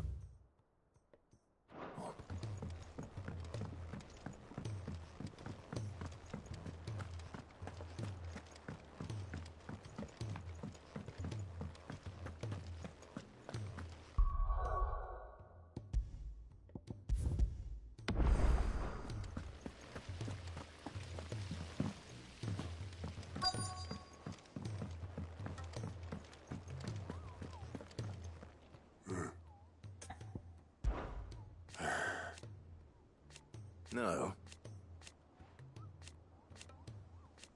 Is that right? Might be time to take a... I'll be here if you need me.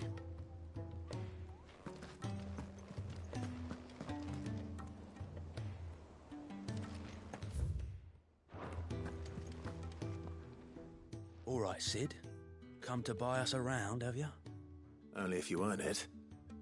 Mid needs a piece of light but durable bone for her next project. You've encountered your share of beasts on your travels across the realm.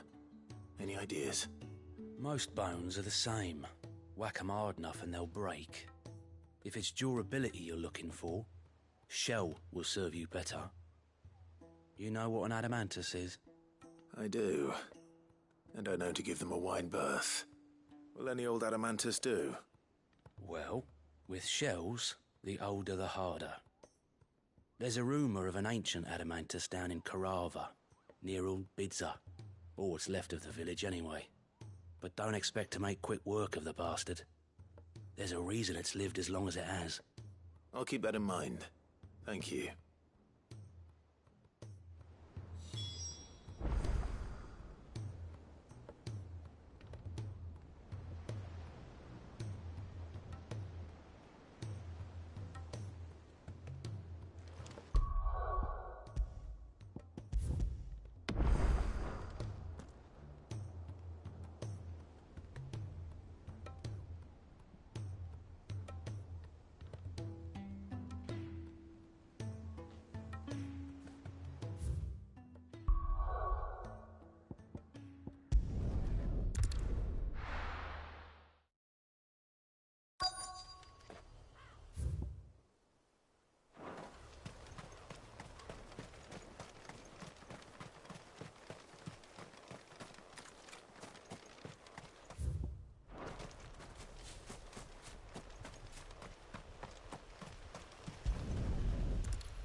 Mid's oil.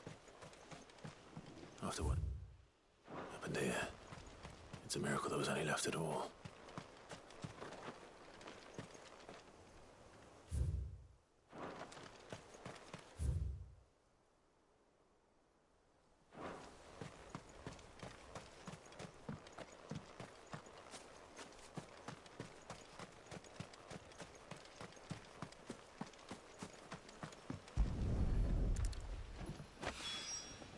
This should be enough.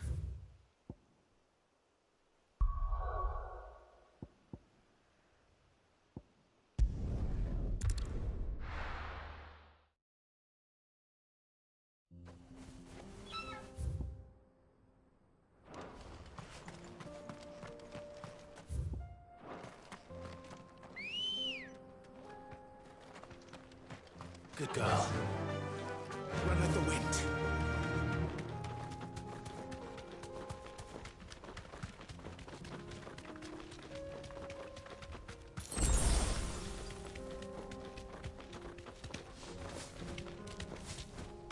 Here we are again.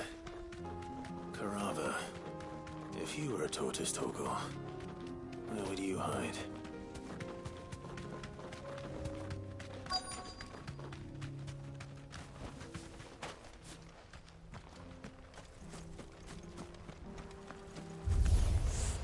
It looks like we found him.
I better get these materials to Mid.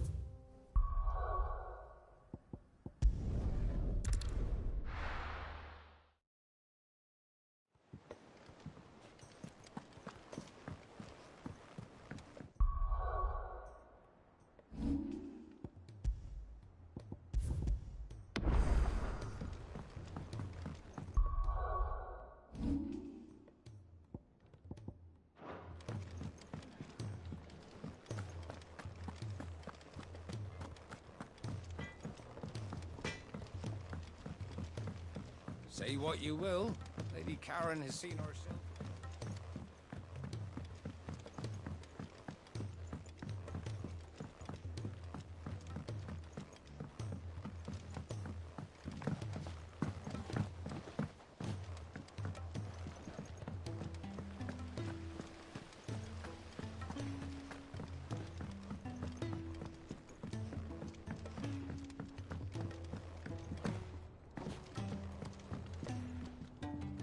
Mid, tell me this is all you need.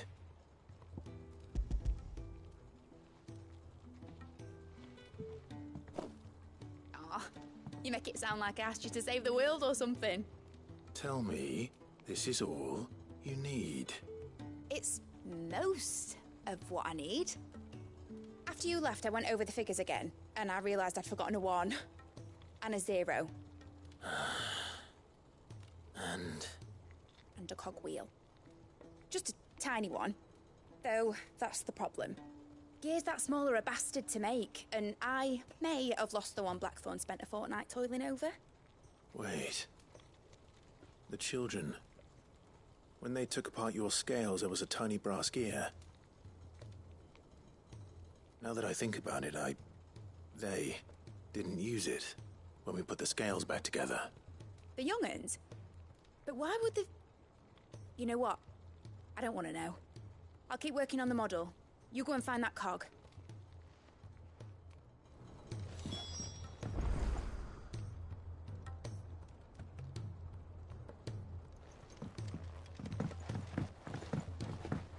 Has Midadol mentioned a new project yet? Not exactly. Sid! Is Mid still hiding from us? She wasn't hiding. She's fine. She's just busy working on her next project. A new invention? What is it? What is it? Is it an airship? I bet it's an airship! Do you think she'll let us help? That just so happens to be why I'm here. She needs something special, something only you three can provide. A brass gear. A tiny one. One that might fit on, say, a set of scales? Oh, the one you forgot! We remember! We saved it, just in case. It's in the bag of bits. Since your lesson, we've been disassembling, then reassembling everything we can find. All the pieces that are left over, we keep under our beds, just in case. That's good to know. Look! I found it!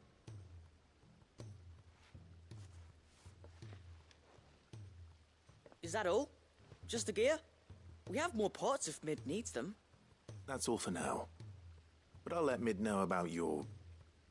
hoard. Just in case. Thanks, Sid.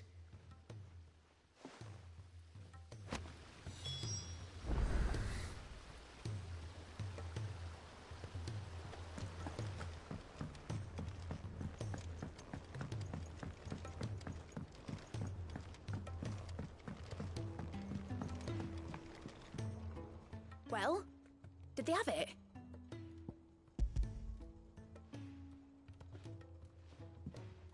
They did. And they kept it somewhere nice and safe. Will it work? Will it work? He's perfect! You're a genius, Clive. What exactly are you going to use it for? Only the most important job of all. The wings aren't going to move on their own. But with the right cog in the right place... Well, you just wait and see.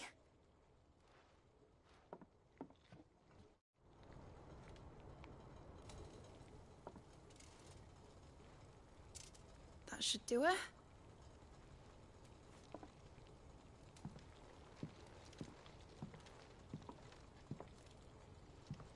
Here goes nothing.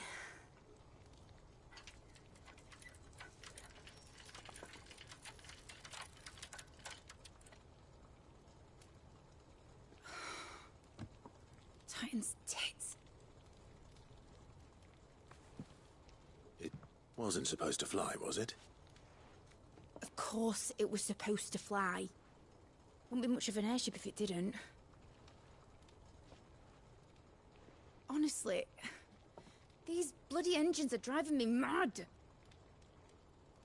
I was so sure this would be the day she soared. The mithril engine was made to make dreams come true.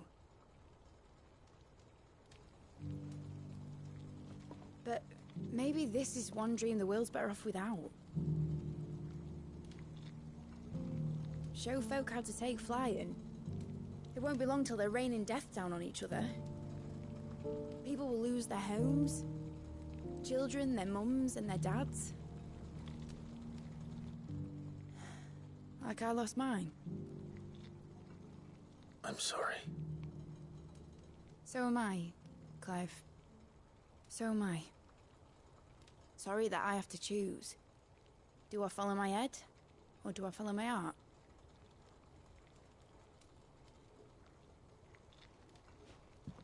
Good question.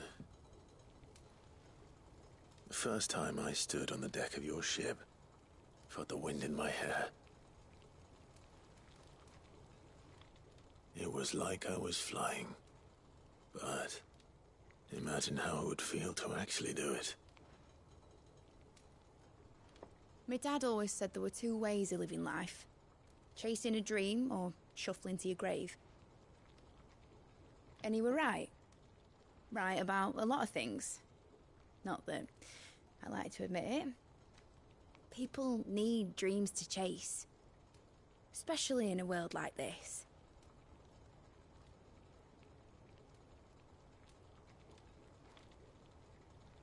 Right. When this is over, I'm gonna take all my mithril engines to Zemeckis and sling them over the edge.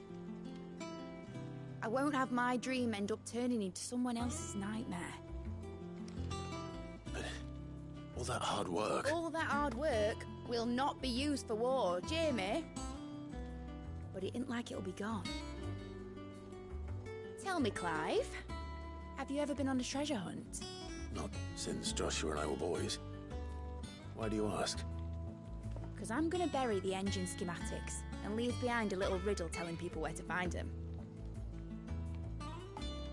A really hard one, so that only the most dedicated dreamers will ever be able to work it out.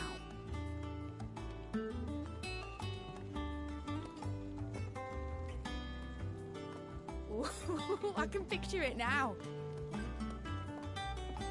Some daft general squinting at the words with a gormless expression on his mug. Like that one, yeah. Right.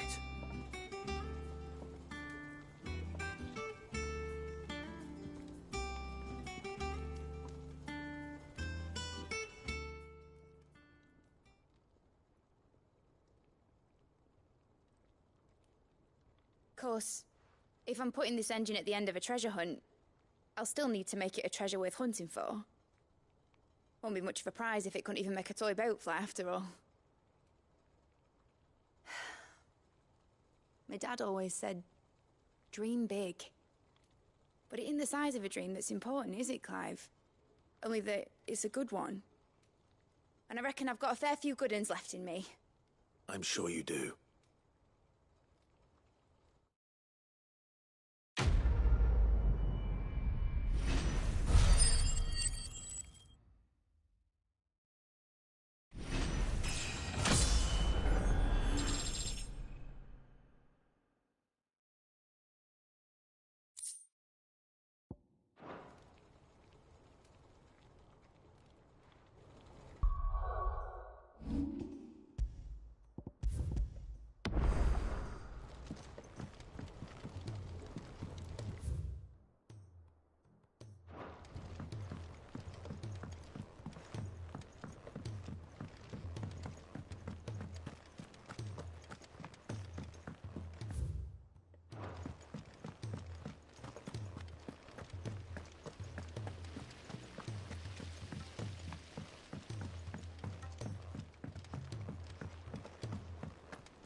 Sid, I was wondering if you could help me. It depends what with. A bearer, but recently freed from his bonds, is keen to join the Curse Breakers. As you know, the work we do is not easy, which is why we test every volunteer's suitability. I was hoping you could oversee this one's evaluation. I don't mind, but why this one? Because he wants to be a scout. Our ranks are filled with men and women capable of breaking chains and putting slavers to the sword. But scouting? We're few with the nose for that, which is why we still rely so heavily on Gav. And since he accompanies you on so many of your missions, I thought you might be better placed to recognize the traits in him that we should look for in those who'd fill his boots.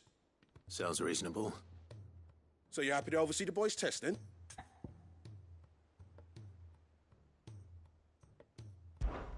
One can never have too many scouts.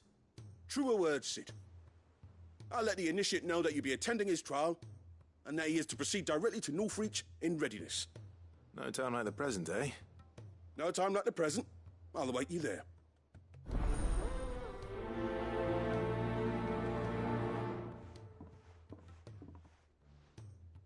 Northreach.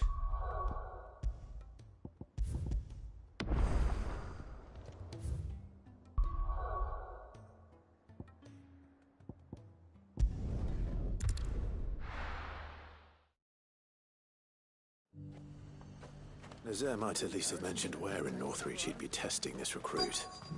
Those whites will think twice before attacking us. Well met, Sid. This is the initiate. Ember, present yourself. At your service, Master. Please, just Sid. There are no masters here. Your life is your own. Oh, of course. Thank you, Sid. The sergeant says you'll be evaluating me at my trial. To become a scout, yes. You are aware of the dangers inherent in that role. I am. But I swore I'd face them. Just like the man who saved my life. And who would that be? Gav. It was him who found me and freed me. No magic, no support, just one man and his nose. Came and sniffed me out. It taught me what one man can do if he puts his mind to it. And I've been training ever since, so that one day I can be someone's saviour, just like Gav was mine. I'm sure he'd be flattered. You clearly have good intentions, Ember. And it sounds like you're under no illusions. Stick to this path and you'll make a fine cursebreaker. So, what? Have I passed? You haven't even started yet. Now listen.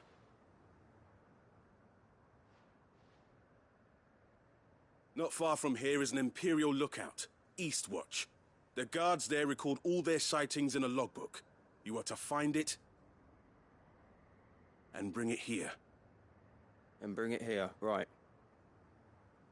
Anything else? No. Sneaking into a heavily guarded Imperial outpost and stealing the logbook would be quite sufficient. You will need to assess the situation, determine a point of entry, create a distraction and effect an escape, all without being discovered and thrown into an Imperial oubliette. Ember, Gav isn't our best scout because he can do everything. It's essential that you know your limits. Know my limits, right. I won't let you down.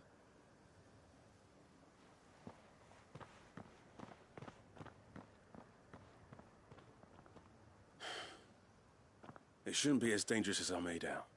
But keep a weather eye on him all the same, would you? On my way. All right, Ember. Impress me.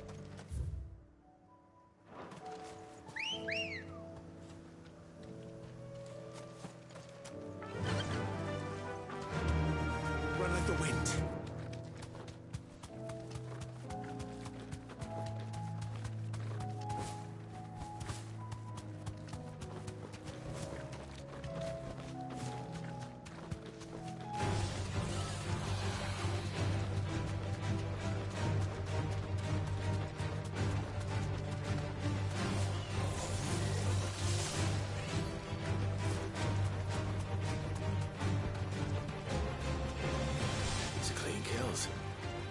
Perhaps young Ember really is ready. Or maybe not.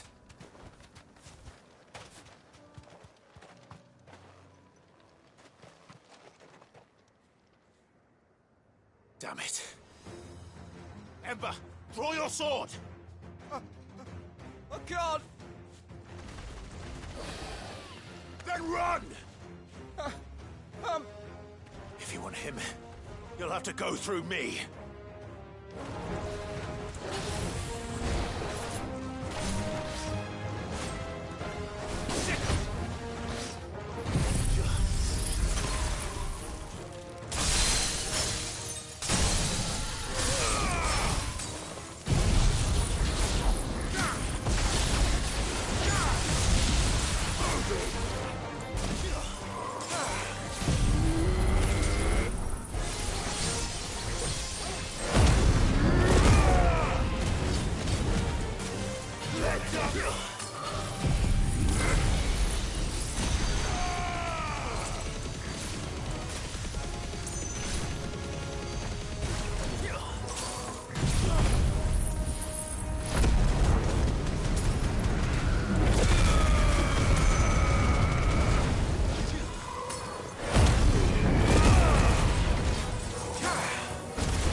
Ember, are you...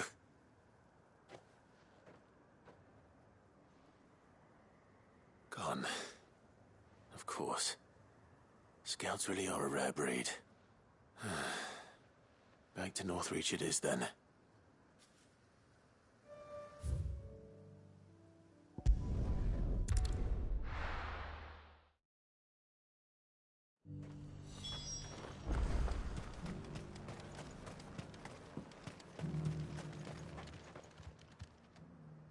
I didn't expect you back so soon.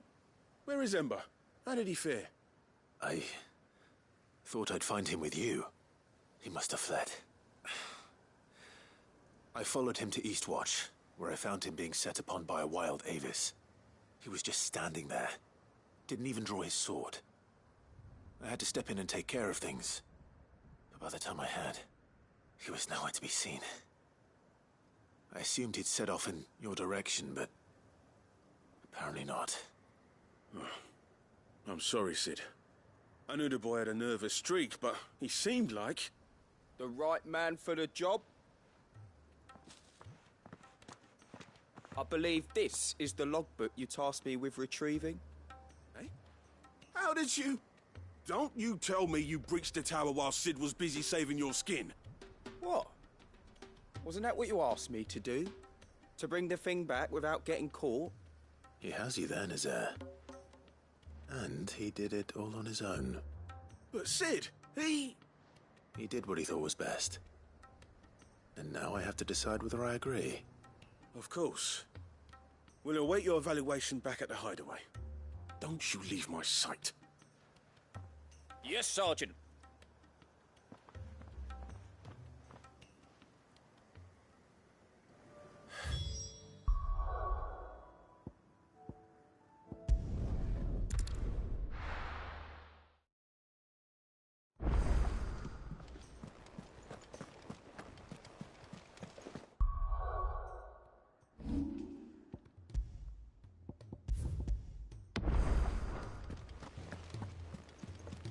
You should have seen... Welcome back, Sid. Welcome back, Sid. Yes. Welcome back. Trip wasn't too much of a pain in the arse, I hope. Truth be told, it was me who suggested roping you in to help with the trial. But from what I hear, things didn't go quite as planned. No, they most certainly did not.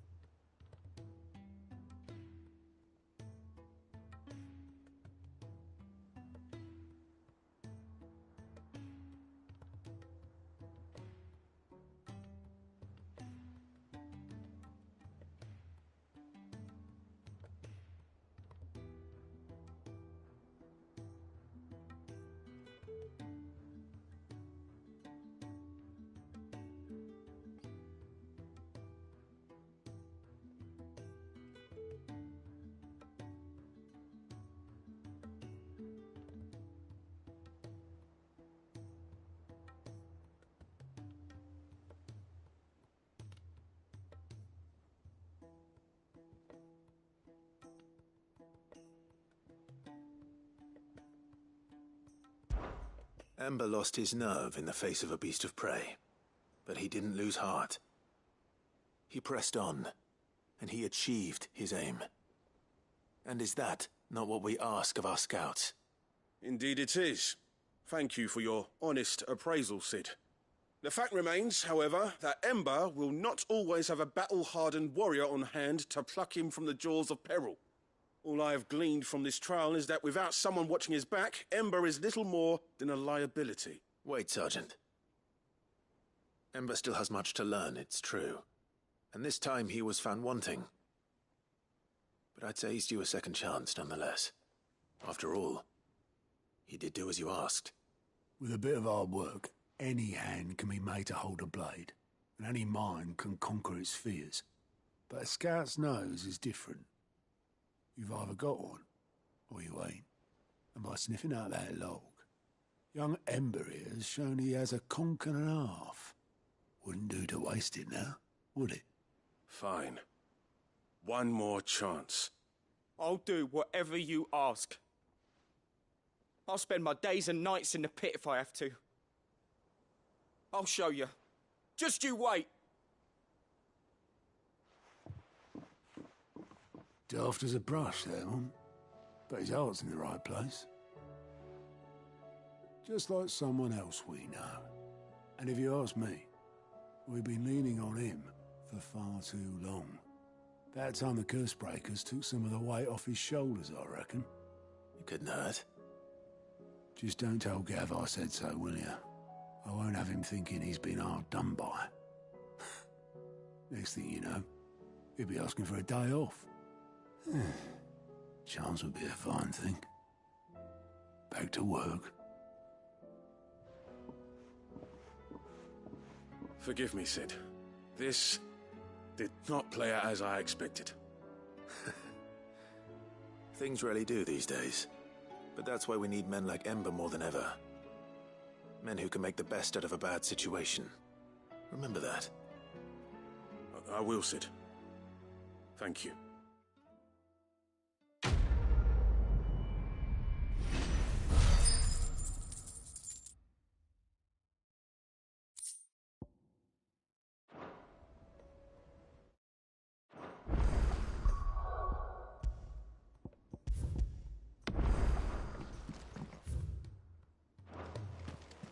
There's something about it. I feel like it's calling to me.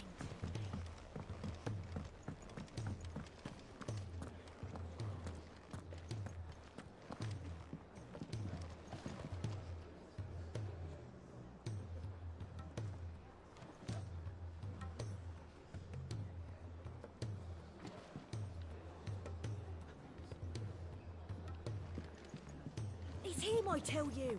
The Crown Prince of Sambrek! Though I suppose he's the Emperor now. The Emperor? Here in our hideaway?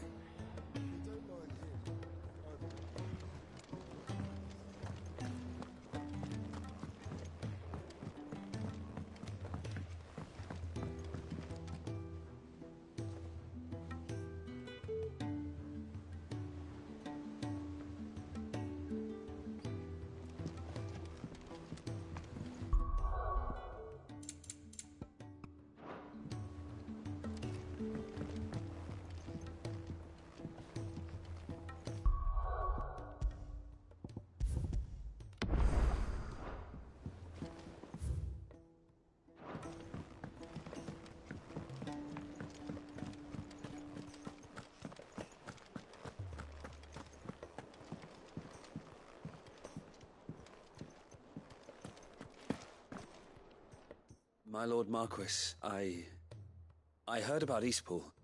That some of my fellow Guardians are to build a new home there. Both for themselves and for Madame Martha's bearers. Is it true? It's true. The village is to be rebuilt. I have many fond memories of Eastpool. When I was a child, we would visit my aunt and uncle often.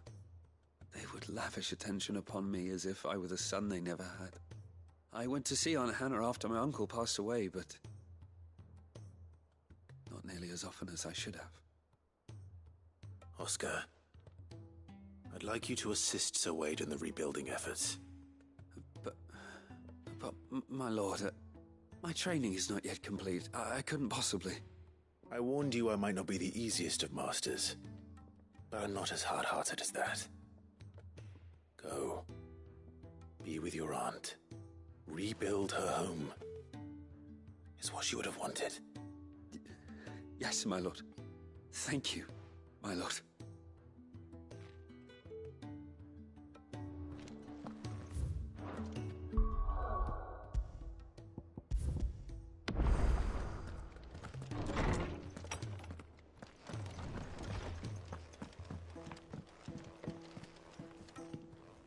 Clive, do you have a moment? Of course. Always. I wanted to give you something. Is this? I stitched it from the cloth you gave Hortense. The piece she said you liked best. I told her I used to enjoy needlework, but I didn't think she'd remember. It's beautiful, Jill. You didn't have to.